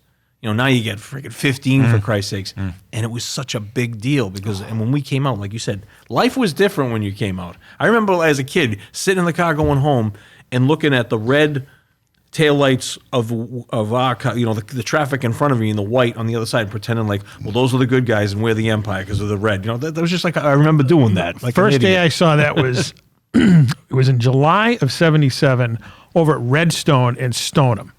Their air conditioning did not work that Oh, day. Jesus, you're a So my glutton for grandmother punishment. brought me in there, and when the desert scenes were happening, you felt like it was like 3D cinema. bet. And I was like, this is the greatest thing I've ever seen in my entire life. And then the next day, we went to an air-conditioned theater and saw it again. Yeah. And again. Those and again. summer theaters in the afternoon. Best movie. Best movie. Which one was your favorite? Of the original? Yeah. Oh, The Empire Strikes Back. Yeah. 100%. That's it. I'm a New Hope guy. I mean, I I just loved it. I could pick anyone. I don't care if that's Just seeing them for the cheesy. first time, hearing the way the droids sounded when they walked and everything, just I looking at thought the screen going, what is this? Right. This isn't Star Trek that I watched on TV. This is something bigger, The best experience was they played the 20th Century Fox fanfare. Yes. And then it went dead silent Yeah. for like 10 seconds, and then boom, Yeah. John Williams hits you. I was fascinated by Return of the Jedi because I know the Ewoks were like killing the movie, but the Emperor is my favorite character of all. He's the best time. heel. Yeah, hands down. Everybody thinks Vader is, and Vader's awesome. Don't get me wrong. I think he's the most iconic bad guy, but the Emperor ran the show. Yeah. He ran the show for decades. True. The entire universe was under his grip. He's the for- puppet master. Unbelievable. And I remember when Revenge of the Sith came out, and I was so excited because when you saw the trailer, you saw the Emperor shooting lightning at Yoda. And then they stopped at the trailer. I'm like, he's going to fight Yoda. And I'm in the front row of the theater. This is when I was living in Vegas when it came out. And the place was, everybody was dressed up like Star Wars. Everybody's ready to have a good time. I'm in there, and here comes the Emperor and Yoda. I'm like, this is what I've been waiting for decades. Because I'm an Emperor guy, and I hate the Jedi. I think Yoda and the Jedi ran and hid. That's why I always said, because I'm a Sith. I love the bad guys. Interesting. It's like in wrestling, the heels are always the best. Always. Even when, like, the guy who eventually becomes a face, he didn't become awesome until he went heel. Sure. Like The Rock. The Rock was going to fall off. Oh, no question. He went heel, and we all loved him. Like Hogan. The Rock almost disappeared, for crying out loud. Oh, the greatest. Yeah, right. And Vince kept throwing him out there, and like, this isn't working. We got to do something. But when he went Hollywood. Oh, remember that night he turned? All the crap that was in the ring. Even Mean Gene goes, "Look at all the crap in the ring, Hulk." And I can't believe they compared John Cena as the Hollywood Hogan star. I'm like, dude. Two days later, no one cared. Right, and not only that, they loved it. Like, he turned heel, and they're like, "Oh, this is great." I'm like, when Hollywood turned, they hated it. They were booing him. Yeah. They were throwing crap at him. Hulk Hogan was my favorite wrestler growing up, but he was a good guy, and I was sick of it. That's when I turned heel. I'm like, I'm sick of the good guys. Yeah. And Undertaker was beating Hogan for the title. I go, I like this Undertaker now. And I turned on Hogan. But when Hogan went Hollywood, it was like the greatest moment in my life, because my number one guy is back where he belongs. And it was, and when we returned to what became the Fleet Center and came out for the first time in Boston in a long time doing the guitar, Jimi Hendrix. Oh, the loud sound of everybody going nuts. It was like the old Hulk Hogan's here. But That was June of '97. Oh, man. What a time. What a time. Yeah. I mean, we really did live, I think, through the best era. I mean, pro wrestling, music, movies. I mean, No question about that. we're You got that blessed. right. Yeah. Oh, yeah, we're blessed. We're blessed. And it's all up here. I'm pointing at my head. So it's all up here. You're never going to go away. I remember watching the very first WrestleMania. They had the closed circuit TV at the Corner Tavern in Southie, and they blocked the windows because you'd have to pay to go in there to see it. And we were in there. We were watching it through a little bit of space through the thing, just because, I mean, this was the biggest thing happening. How much was it then? It was a Sunday. It was probably, we were too young to go in the bar room, so we couldn't go in anyway. But they were charging people to go in, probably like $15 or something like that to go in and watch it. Wow, that's a lot of money back Yeah, then. yeah. I saw WrestleMania 4 at the closed circuit at the Boston Garden. And it wasn't that packed because a lot of towns had, pay-per-view. We didn't have pay-per-view where I grew up. And I went there, and I went with some friends who weren't really big wrestling fans. That must have been fun. And they went around stealing beer taps while I'm sitting there watching this on closed circuit. And they come back with like 10 of them. What, the things that they hold? Yes, at the convenience, the convenience. Jeez, they got balls. You know what I'm talking about? Yeah. The refreshment stand. There was no one there. They didn't have the refreshment stands open, so they're going around, unscrewing them. All right. And whatnot. They're putting them in their pocket, and they're being watched. Yeah. So I'm sitting there, and I'm watching the tag team title match between Demolition and Strikeforce, where Demolition win the titles. And then they had some scrub match, and then it was going to be Macho against Ted DiBiase.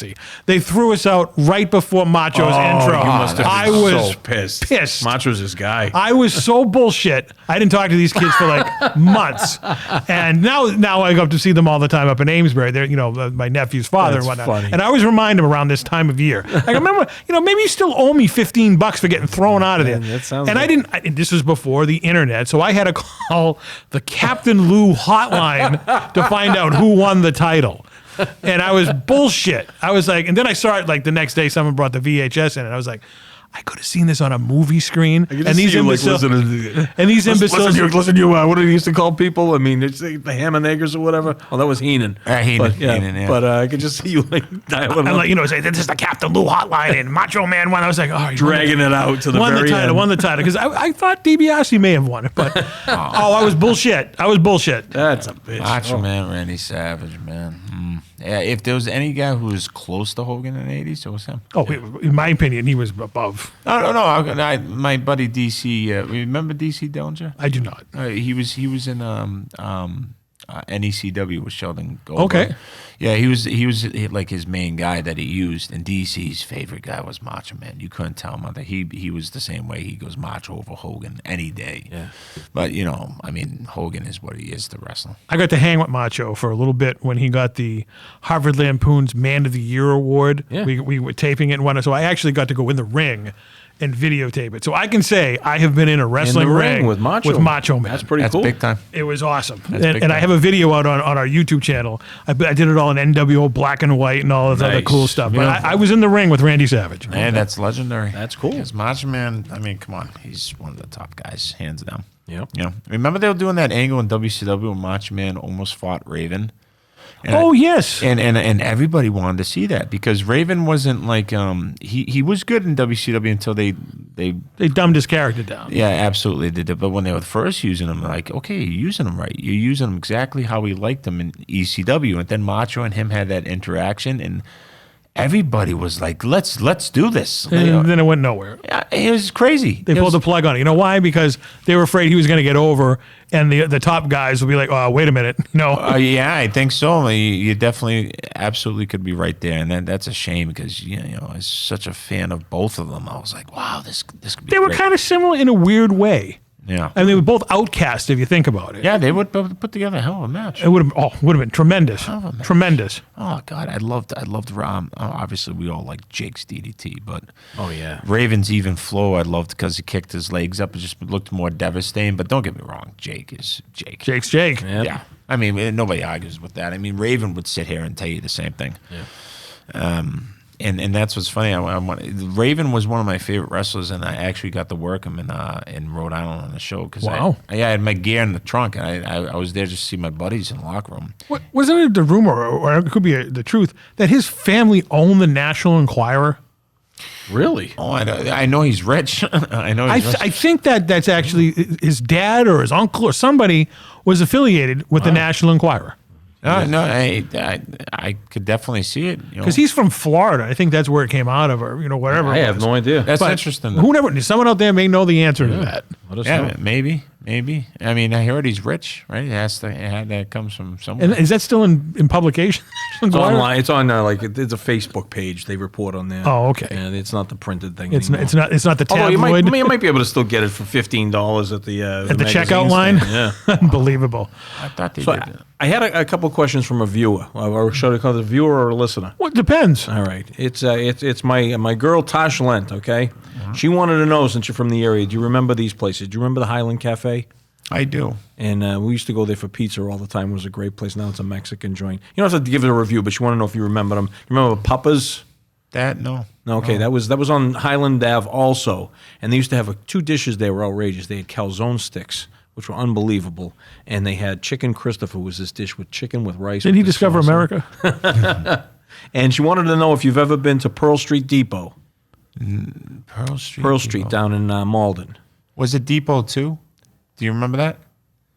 I think that's what. Well, it used to be called the Pearl Street used to be over on Pearl Street in Malden. Right. Now it's on. It's right outside of Malden Center. Right near the courthouse. Yeah, it's right in back of it there. It's right next to the courthouse in Malden. And the reason is they hired a pizza chef who used to work at Pizzeria Regina. Mm-hmm. And I'm telling you right now, you go in there and you order a well done pizza, you're gonna love it. Okay, so that's her recommendation. But you got to make sure Mikey's making the pizzas. You'll see him. He's kind of a scruffy, salt and pepper beard, but he knows how to make the pizza, and he's not afraid to do it well done. But you got to ask for it because he says we're the only two people that come in there and ask for a well done pie.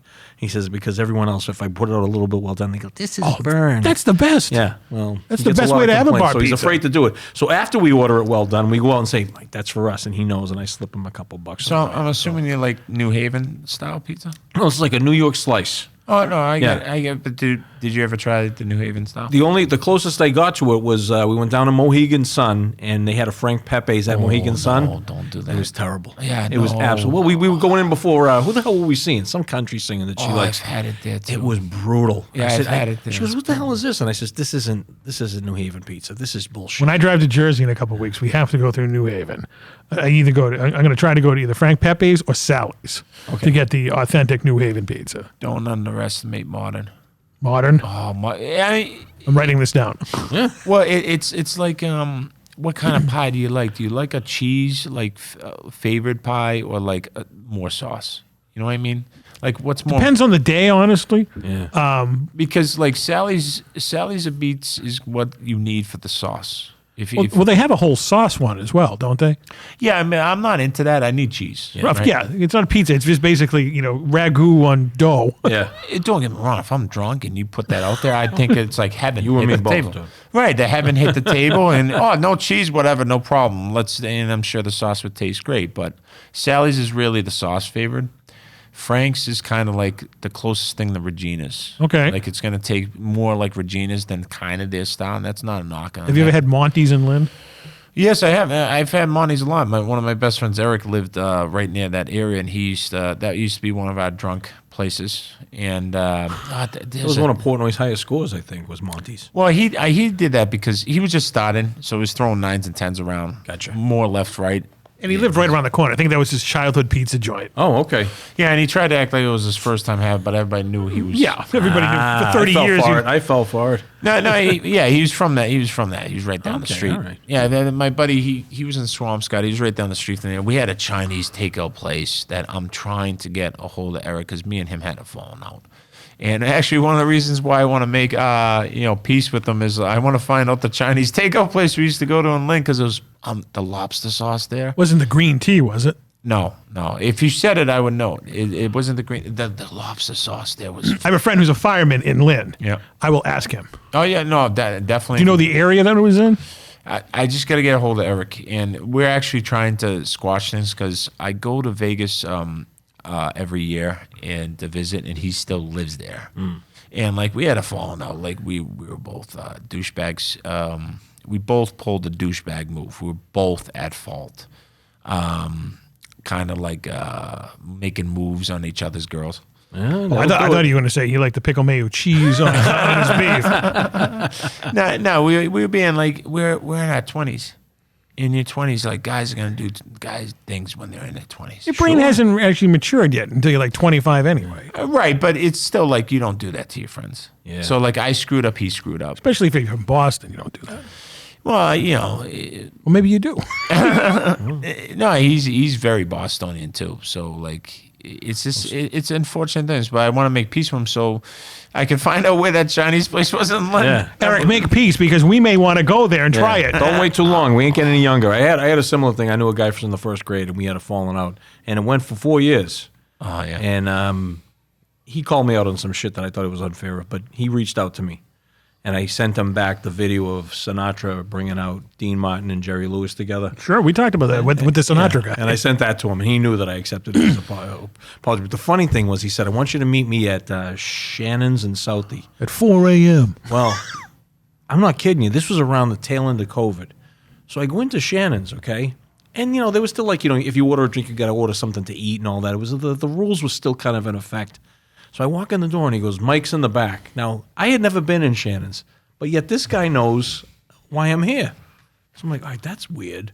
So I walk around the bar, and you had to like literally squeeze behind the bar and then go up this like 6 little steps and into an area with just tiled floor, and all that was in the room was a table and 2 chairs.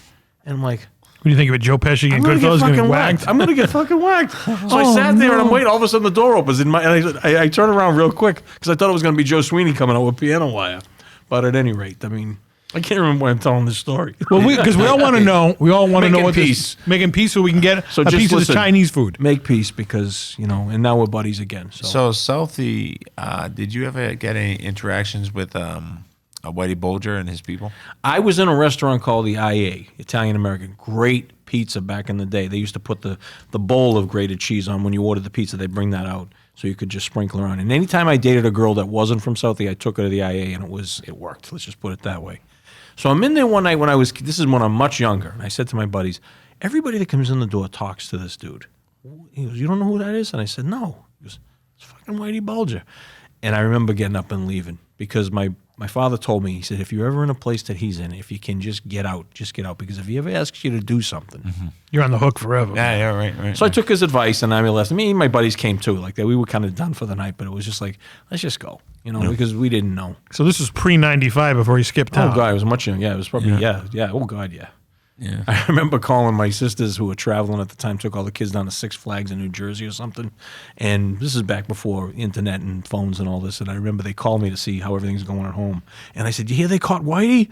And they're like, no, where is it? He was in an apartment above the Quencher Tavern. And I just let them believe it. And they're starting to spread the news all over New Jersey that Whitey Bulger was In hiding reality, he was pinched right where Three's Company was supposed to be, in Santa Monica. Oh, that's right. That's where they go. Was he knocking on Chrissy's door or something and they bagged him? Great show. Love Oh that my show. God! Awesome Yeah, no, that show. was the only time I ever saw him. A friend of mine, everyone in Southie says they know him and they worked with him and all that.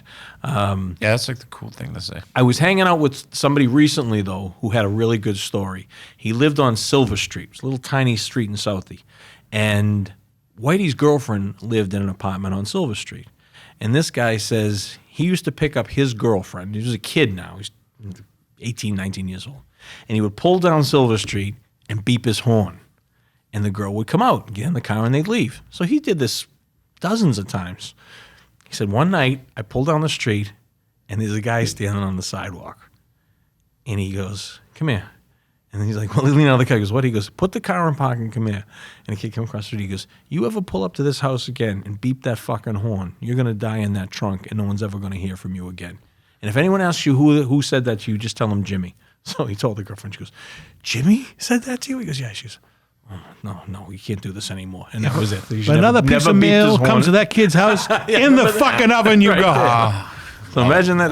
Now that's a true story. But like everybody else says, oh yeah, I ran numbers for him. I did this for him. That's the thing right there. That's the thing. That's the go-to right there. Yeah. Ran numbers. Ran numbers for what? Everyone says that. I was like, I was proud to say I didn't. I just got away. My picture taken with Billy Bulger, who was probably a bigger criminal. Yeah, he was a politician. Yeah, no shocker being a criminal there. Right? Yeah. It's like the same thing. But that was it. And, every now and then, when I go back to Southie, I always tour around the places. I show people the little store at the Rotary that he went in and just said, this is our store now. And then like a year or two later, somebody hit Megabucks there and it was him. Yeah. Oh, they mentioned that in the movie. Yeah. But that was it. It's such a bizarre story, that whole thing. Oh my God, yeah. Yeah, it's a fascinating story. It's one of those criminal, everybody likes mob stories. Of course. Yeah, and they're just fascinating. I don't know why. Nobody can really point the fan. I think nobody wants to, do real work, Yeah, it's a fantasy, be a tough guy. Yeah, you're doing everything against the grain, but, That's the true American graffiti. Yeah. Speaking of that, I got another mob story for you. Do you ever go to St. Rocco's? Yeah, festival? Of course. Okay, we go every year. So Tasha says, yeah, ask Michael if he's ever been to the St. Rocco's. We'll probably see you there when we go to the next one. But I remember the first St. Rocco's I ever went to, we were just dating at the time, and her mother and her father, God rest their soul, they were great people, an Italian couple. Well, actually, her mother was Irish, her father was Italian. And who played Johnny Fontaine in The Godfather? Why can't I think of his name? Oh, I know he Al Marino. Al Martino. Martino, yeah. He was the entertainment at St. Rocco's. Now I'm getting my hair cut at Gabby's on Highland Ave. Okay, so I'm in the chair, and I'm a huge old music fan and everything, and I love Italian-American music and everything. And they said, Al Martino. And I said to the guy, this street festival, the Italian festival, Al Martino's going to be performing there? And he goes, yeah. I said, the guy that was in The Godfather and he sings all those songs? He goes, yeah. I said, what's he going to do? He goes, they're going to put him on a stage and he's going to sing some fucking songs. I said, who the hell pays for that? And he spun the chair around and looked at me and goes, who do you think pays for that? And I was like, really? And he goes, yeah. And he goes, either he owes somebody some money or owes somebody a big favor. But Al Martino was going to be here. Sure enough, Al Martino came on. Did you go up to him? Johnny. You can act like a man. That's a great scene. Yeah, Johnny Fontaine. But that was a great memory of going to St. Rocco's. And now we go back every year. We absolutely love it. I don't go every year, but I do go. I go once every 2 years, once every 3 years. They always have a good band and, the Cold Beer Garden and everything. We see some old friends who used to work at the Highland. A lot of the waitresses from the Highland were there one night. We had a good time. Anything, Malden is great. Where can we find you online, all the fans out there who are listening? I'm trying to get my Instagram growth, but basically, just Michael Imondi the Real for YouTube is basically, That's all you ever need. Yeah, I'm right now. I think Instagram hates me. Why do they hate you? These programs, they shadow ban you if you do something. And I don't know, maybe I said something. YouTube did it for me for a little bit. They shadow ban me, so nobody who's on your thing can look you up at one point.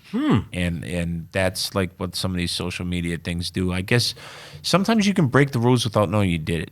And you just have to talk to them. And then they especially on YouTube, because we try to put shows up there that have copyrighted stuff, and they yank you down in 2 seconds. Yeah, that's what I mean. It's like all these. Sometimes, you're sitting here talking like we are right now, and somebody drives by with a clip of a song, and you didn't play it, but because it was heard, something happened. Sometimes you just don't even know if you really did it, and you just got to reach out and talk to them.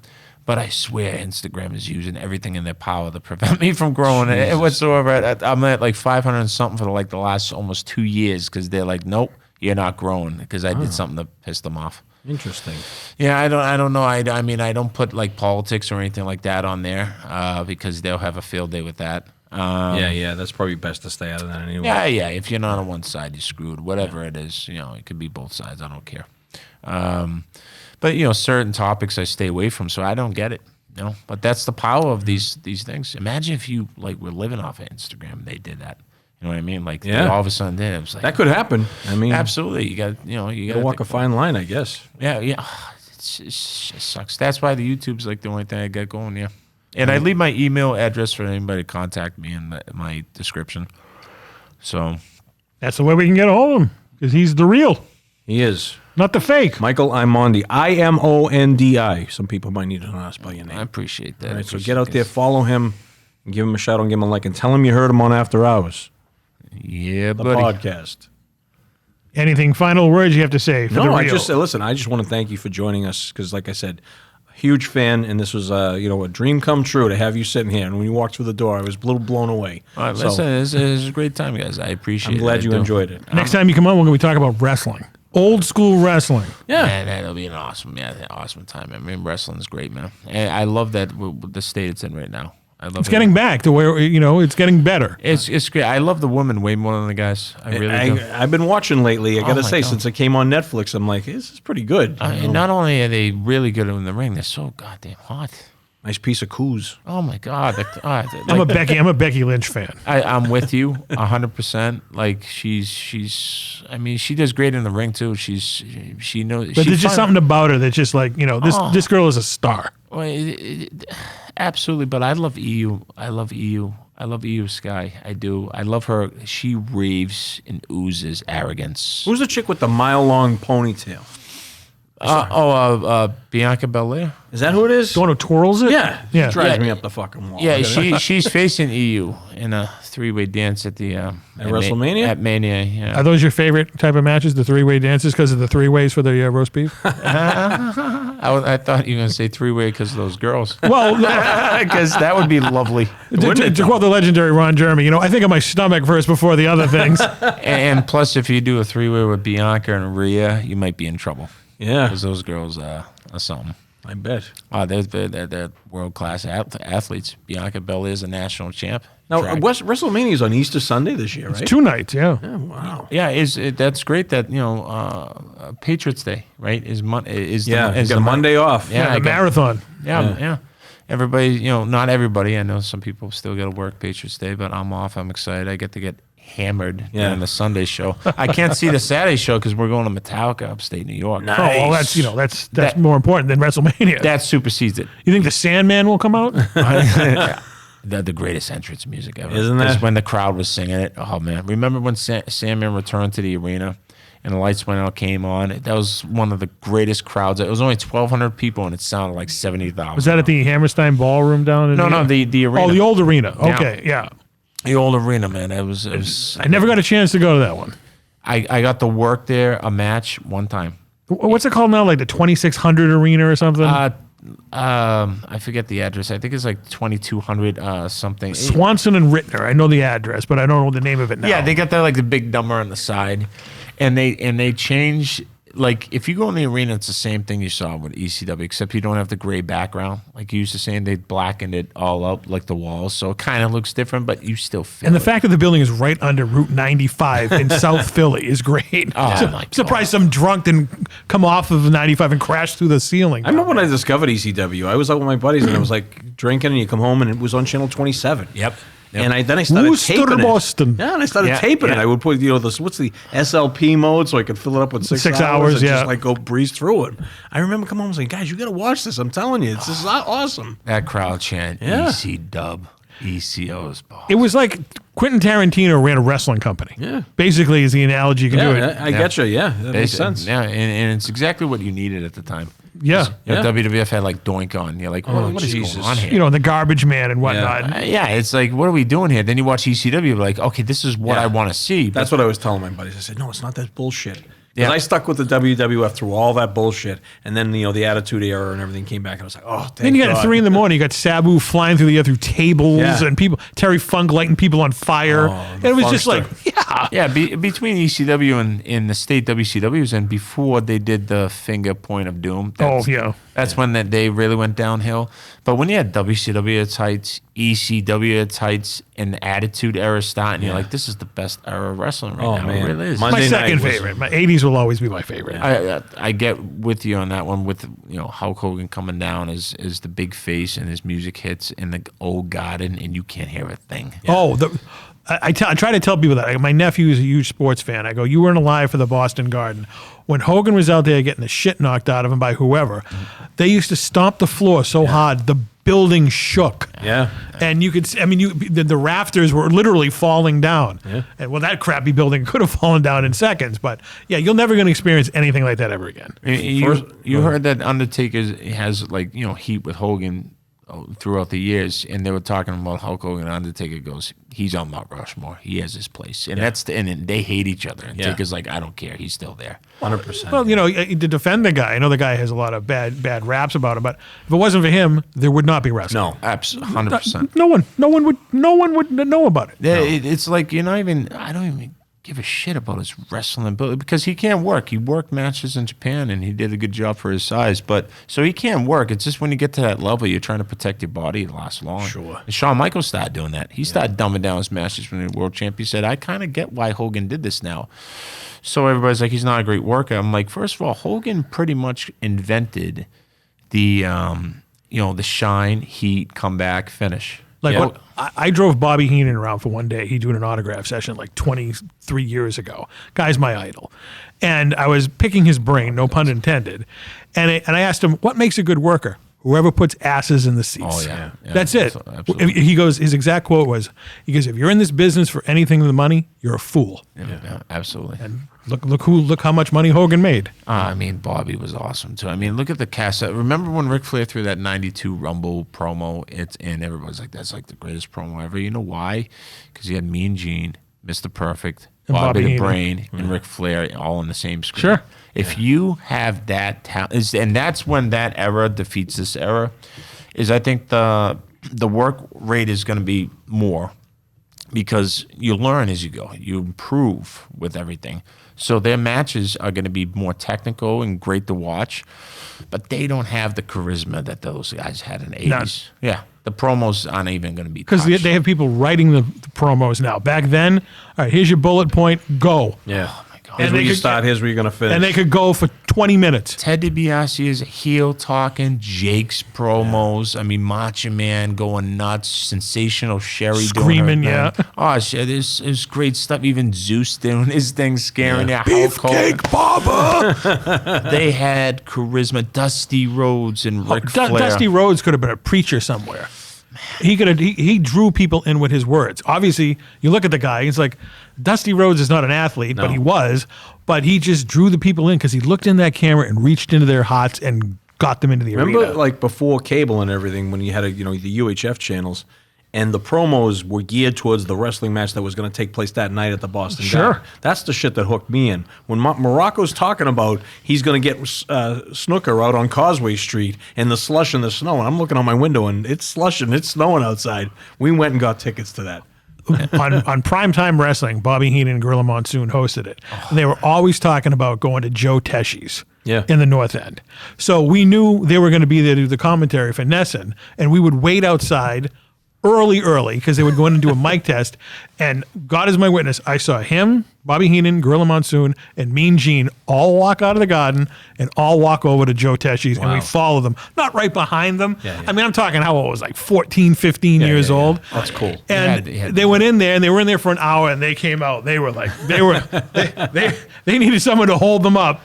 And they went back in and just, did what they did. And it was just awesome because they told you the truth in a weird way.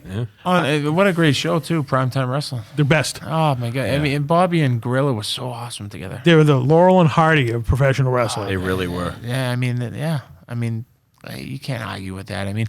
There are other greats in their different ways. Like Paul Heyman's unbelievable as a manager in his own way, because he's not there without Bobby and all the other greats. 80s was so great because of the personalities. Yeah, it was the Wild West. Oh, my God. The promos are incredible. Nobody can touch them. You get a great promo once in a while. And when somebody's putting their heart into it, but those guys always put their heart into it. Their promos are incredible. I actually went to a match in the 70s.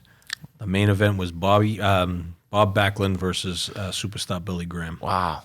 Hey, those 2 stars right there. Yeah. First time I had ever been to a wrestling match. Got my buddy Jimmy Kane to go with me, and I'll never forget the lights. That's back when there was no music. There was none of that stuff. It was just the garden lights went down. There was just a light over the ring. The spotlight over the ring. And superstar Billy Graham starts walking down the whole audience. Oh, shit, here he comes. Yeah. And then at the end of the match, after he destroyed Backlund, he's running up, and the fans are all trying to grab at him, and he's just karate chopping everybody's arms. And a pregnant lady threw a cup at me and told me to sit down. And I remember coming home and telling my mother, this is the greatest night ever. When can I go back? Yeah. Well, and I went back a lot. It was like a drug going to that thing back in the 80s. It was just like, well, back in 3 weeks, I just can't count the days to it because it was never a bad time. Yeah. And Boston loves its pro wrestling. Oh, did they ever back then? I would tell my buddies, the ones who didn't get it, I said, no, you will not hear a Celtics audience louder than when Hulk Hogan comes walking into the Boston Garden. I'm telling you, it was a completely different thing. Yeah, the electricity absolutely. was there. You could cut it with a knife. Oh, I used to love going to the Bruins games in the old Garden. I used to watch. I used to love Cam Neely. Cam Neely was awesome. Oh, those were the days. Yeah. I mean, we had some better days, sports-wise. Oh, God, the best 20 years of our lives, right? God, untouchable. It ruined sports. It did. It ruined sports. It really. I'm still into it. I still watch, but it's not the same. Like, we were so spoiled those 20 years. It ruined sports. Like, Patriots could be like. And I'm a diehard Pats fan. I love the Pats with a passion. Yeah. I think Tom Brady is the greatest human being ever walked. 100%. I really no question. do. And I hated him at first because I was a big Drew Bledsoe guy. Because that's when I was really falling in love with it. The old Foxborough Stadium. Brady comes in with his butt chin. Yeah. And I'm like, who's this loser? Yeah. Why don't you sit down? I don't like this guy right here. And they give him the MVP in the Super Bowl. He didn't even do anything. I hate him. I'm like, oh, who's this guy? I don't like him. It took the Carolina win to shut me up. Yeah. Like, that's how much I hate him. At the Super Bowl, yeah. I was still rooting for him. He's on the team, but I'm like, give him all the credit. He's not really that good. I just couldn't get it. I was lucky to go to 2 Super Bowls. Wow, really? One I talk about, one I don't talk about. One was the Giants in Vegas. The other one was the Carolina Panthers. Oh, wow, that's great. And that was the best. I mean, it was... I always say to people, it was one of the best nights of my life was sitting through that game. But you went to the Giants in Vegas. I could not believe that. Oh no, it wasn't Vegas. It was Phoenix. I'm sorry. It was Arizona. Yep. Sorry. I get why you did that because if anybody goes to Arizona, but I'm trying to put it out of my head, and it was brutal. That's the worst day ever. And we had 2 days because we couldn't get flights out of Arizona, so we had to walk around this town for 2 days with people giving us nothing but shit. Did you go to Mel's Diner? But I was in the bathroom, and who do I see in the bathroom? Larry David. He goes walking up. He goes, "No paper towels," and he walked out of the bath with wet hands. And that was the closest. Did you go to Larry David? When he did that? No, I was just like, that was Larry David. Worst day ever. That was a tough one. That was a tough one. It humbled all of us. It did. It humbled all of us. Yeah. Because we're looking at Brady and Bill, and we're like, they do us again. Oh, we're indestructible. We're the best. And then we saw that, and there was no loss that shut you down anywhere close. That was brutal. I remember the night that Bledsoe got hit. Because I was talking to my girlfriend at the time. She was driving back from some work function, and she's like, "What's going on with the Pats game?" And I was like talking to her. I said, "Oh," she goes, "What?" I says, "Drew Bledsoe just literally got hit by a car." I said, "I don't think he's got. I think he might be dead." And then they put Brady in, and I said, "They putting some clown in Tom Brady." And the rest, she's going, "What the is fuck?" history. And that was it. But a lot of people forget that Bledsoe came back in the game and was still playing. Bledsoe, I mean, he was my favorite. I had the shirt. I loved him, man.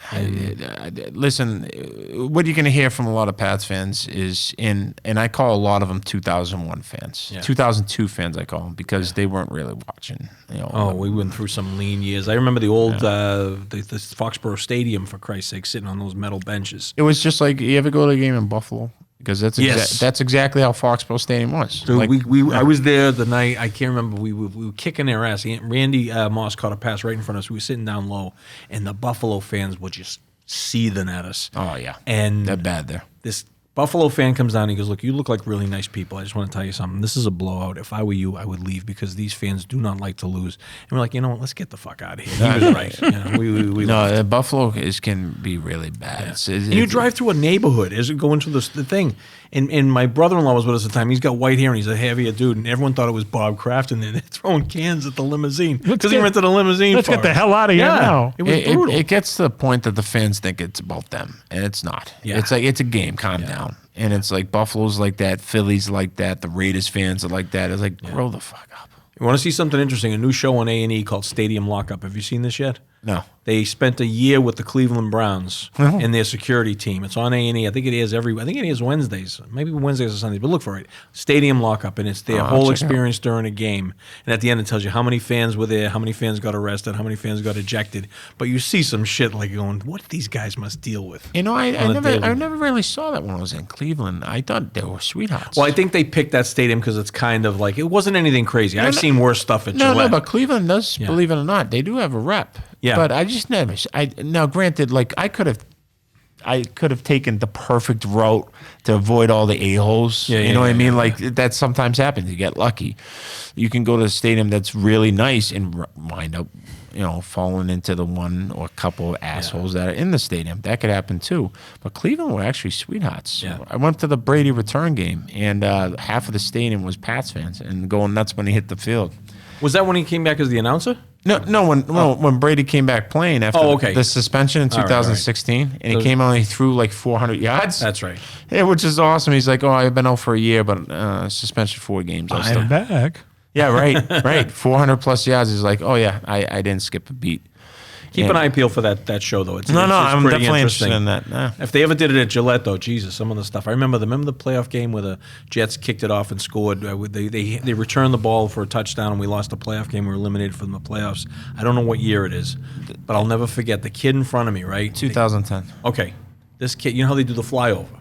I'm waiting for the Jets to fly over, and sometimes they do, sometimes they don't. So I'm there. So the Jets don't go, so I go, all right. So the kid in front of me is like, going like this, and I say, dude, there's not going to be a flyover. All of a sudden, he leans forward. He just starts puking everywhere. It's going in people's pockets. And I'm like, I can't stand seeing this. I'm like, I'm getting the hell out of here. Tasha's got the rally towel over her face. Everyone left. And I go up, and one of the security guys noticed him. He goes, what's the matter? And I said, listen, I don't want to tell on anybody, but there's a kid down there throwing up. He goes, it's 6-0. They haven't even kicked the extra point yet. So they had to get on and take this kid out, and he's puke everywhere. This guy had to come out with sawdust and clean it all up. And everyone's giving this little Mexican guy 20s, 10s, 5s. He's walking out there with a fistful of money. Man, it was brutal. Well, there you go. That's how you can make money at these games. Just puke. Yeah. Oh. Yeah, but you gotta remember, Foxborough Stadium was when it was really bad. Oh my God. Yeah, nothing. I remember there was a big guy sitting there, and he's peeing in a cup.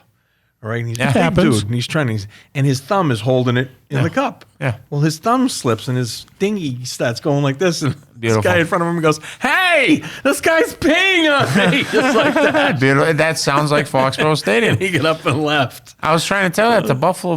I went to 4 games down there, and sometimes I would talk to the guys, and they were okay sometimes. And I was telling them, I go, look, how you guys are right now is how we were at Foxborough Stadium. But we started winning. Yeah. This is going to happen to you if you start winning. You're going to get spoiled, and you're going to turn into the cheese and wine crew. Yeah. It's going to happen. It happens to everybody.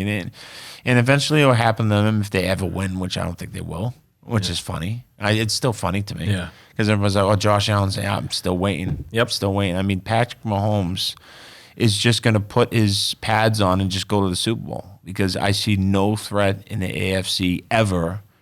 And everybody tells me it's Joe Burrow. Yeah, he has to stay in the field, and he has to get his hair back to what it was. It really looks stupid now. And, Lamar Jackson, are you kidding me? He's a bona fide loser, that guy. And who else? Josh Allen. Yeah, he's really great. Fuck him. Yeah, he's really great. He looks more skillful than most of these quarterbacks, but he just can't get it done. No, he's a loser. Yeah, that one game. TC, weigh in on this. Well, I wish my nephew was here. He's the huge Patriots fan in the sports. Well, you know fan. what? If we'll have Michael back some night with Talk Sports, we'll bring them in here. Fine. What about touchdown ladies? What is she? Oh, the touchdown ladies would love to talk like this. Yeah. They get their own show down here. It's all, what is it, all women? It's 2 women, and they love all things football. You'd like my lady. She has 7 brothers growing up, so she knows more about football, and I'm not BSing either, than any guy out there. Wow. She knows the game. My old man said that when he first met her. He goes, she doesn't just like football. He goes, she knows the game. So she's like Marissa Tomei and My Cousin Vinny with cars?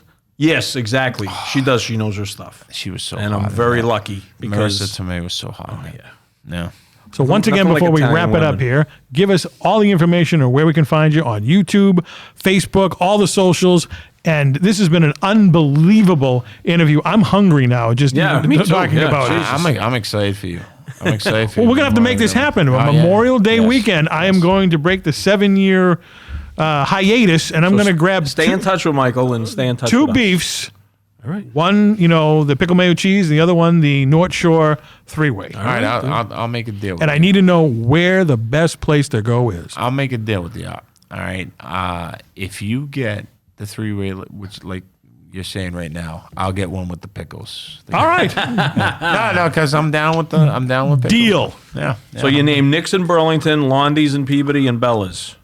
Those are the places you told them. I mean, Modern Butcher's only Saturday, 11 o'clock. You got to wait going there. I don't like that. I don't like that they can. Yeah, that's a kind of a pain in the ass. Yeah, they're brining the meat for a couple days. So, Yeah. I mean, if you did that, if all the places do that, they would have that advantage. Yeah. Now, don't get me wrong. The beef is phenomenal. Oh, it's incredible. But their roll really has to step Well, up. here's the deal. I'll let you pick the place. Oh, in between those 3 places, my God, it's Well, you so get time to tough. think about it. We have a few months. Well, actually, no, not even a few months. I forgot we're in April already. Month and a half. A month and a half, and we're gonna have to take a camera, and I'll have to break the beef fast. I got to tell you right now when I'm leaning towards Bella's. I'm leaning towards And where is that again? It's Tewksbury. Tewksbury, Closer than the others. It's a little hike, but right up 93. it's worth it. Hey, It's worth it when you after 7 years, I want nothing but the best. My God, you're gonna enjoy it too. I mean, it's exactly what's been waiting for you. It's exactly what's been waiting for you. This show was everything I expected and a hell of a lot more, Michael. Thank you And very I much. had a fun time, guys. Thanks. Thank you for coming in. This has been really awesome, I appreciate you guys having me. You got it. and we'll be back right after this. Hi, I'm Tori Black, and you're watching After Hours with TC Restani.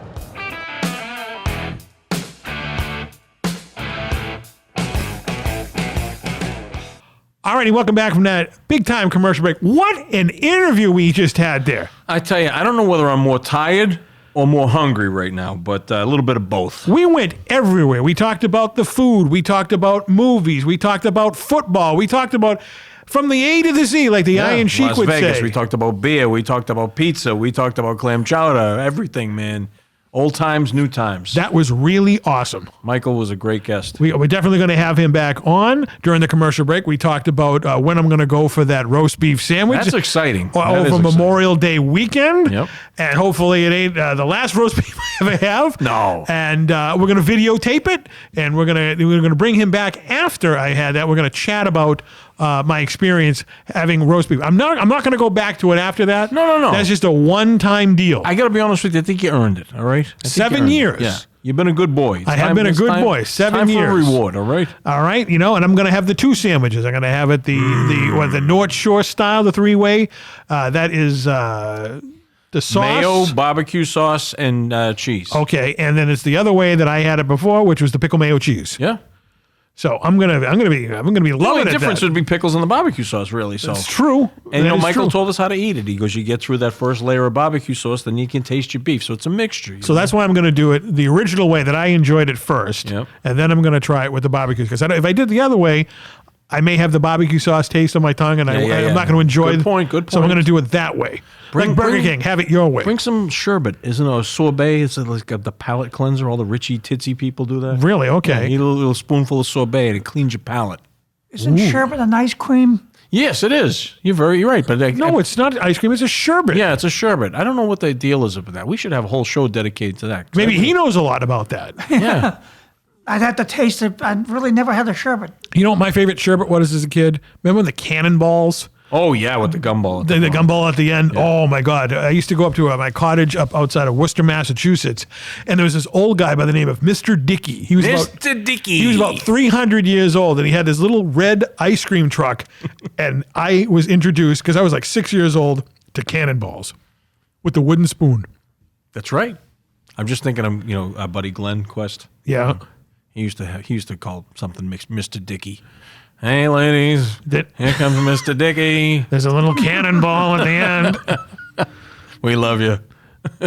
Hey, we enjoyed his episode. We did. It was up there with one of the bests and It whatnot. was. Who doesn't want to talk about a Wahlburger getting punched out? If you haven't heard that episode yet, go back. That's right. Which member of the New Kids on the Block did he pound? Donnie. Donnie. Donnie kept taunting him. Really? Yeah. Wow. Yeah. Well, that's what he gets. Well, you know what? This episode is an extended one. It went almost 2 It really hours. did. This was a marathon, this one. But it didn't seem like 2 hours. No, it didn't. It flew by. It flew by. Great guest, great subject matter. Yeah. And, I really wish Jeff was here to experience that. Yeah. Oh, he would He would have loved loved it. it. Michael had to go out and get his next meal to review. He just got up and got out. We got a sneak preview. We're not going to let the cat out of the That's bag. right. Yeah, I can't wait. I can't wait. And, hats off to you, Ricky Bittman, for finding this unbelievable Well, guest. like I said, I've been enjoying his stuff for a long time, over a year now since I discovered him. And I said, you know what? I'm going to try. And I got to say, to his credit, he responded immediately saying, I'm interested. He went out, looked at some of our stuff, and then he said, I'm definitely in. And we finally got him in. And he's only 10 minutes away from Restani Productions. Yeah, I have a feeling we'll be seeing a lot more, Michael. Oh, what did she think? Oh, she loves her good roast beef, so we'll have to ask true. her off air. But this is the first time she's chimed in all night. Yeah. You know what that means? She was enthralled by the subject matter. She didn't butt in. And she does like McDonald's French fries. Who doesn't? Maybe the people at Burger King. Big but- ups from Michael on those. So And as he said, he's not a snob. His favorite restaurant is McDonald's. I got to tell you, it's been a while since I had it, but I really want it right now. Oh, if it was a double quarter pounder with cheese in the styrofoam container from 1986. You know, I almost bought you when I was thinking about your birthday present. I went on eBay and somebody had, I think 3 unused styrofoam containers. Oh, okay. There's no hamburger in it. Nope. They were unused. They said they were clean and everything. They were unused from the 80s, but they wanted $35 a piece. For styrofoam. Yeah. And I said, he probably would hit this over me. But then I went and got you that lovely painting of Quincy our pal. Briscoe over there. But they're out there. If you run into some money and you really feel like being frivolous with Okay. it, Which I won't, but you can get those. And you should go and order your double quarter pounder and say, can you put it in this, please? That would be quite the experience. wouldn't be the same. No? No.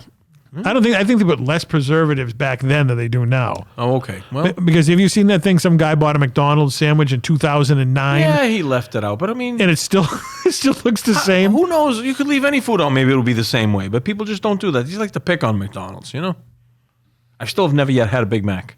You're not really missing anything. You know what really is the secret ingredient of the Big Mac? The special. Thousand Island dressing. Yeah. that's all it is. That's it. You can put Thousand Island dressing on a Twinkie, and it'll probably taste like a Some Big chick Mac. said that to me recently. Because all you're missing is the sauce, really, and that's it. And it's not the To special. all beef patty, special sauce, lettuce, cheese, pickles, onions on a sesame seed bun. And we talked about a lot of pickles tonight, too. We did. Pickles make everything taste better. Yeah. I don't care what I make. think Put it you on. said- Mike's going to try your version of a roast beef. All right, And you're going to try his. We'll have it documented. Yeah. We'll have it documented. I don't know about you, but I'm beat. Quincy, take the show home. Okay, well, again, thank you for watching this very delicious episode. And for beverages, please, first of all, don't drink and drive. Just enjoy regular tonic, as the gentleman said earlier. And remember, we never close.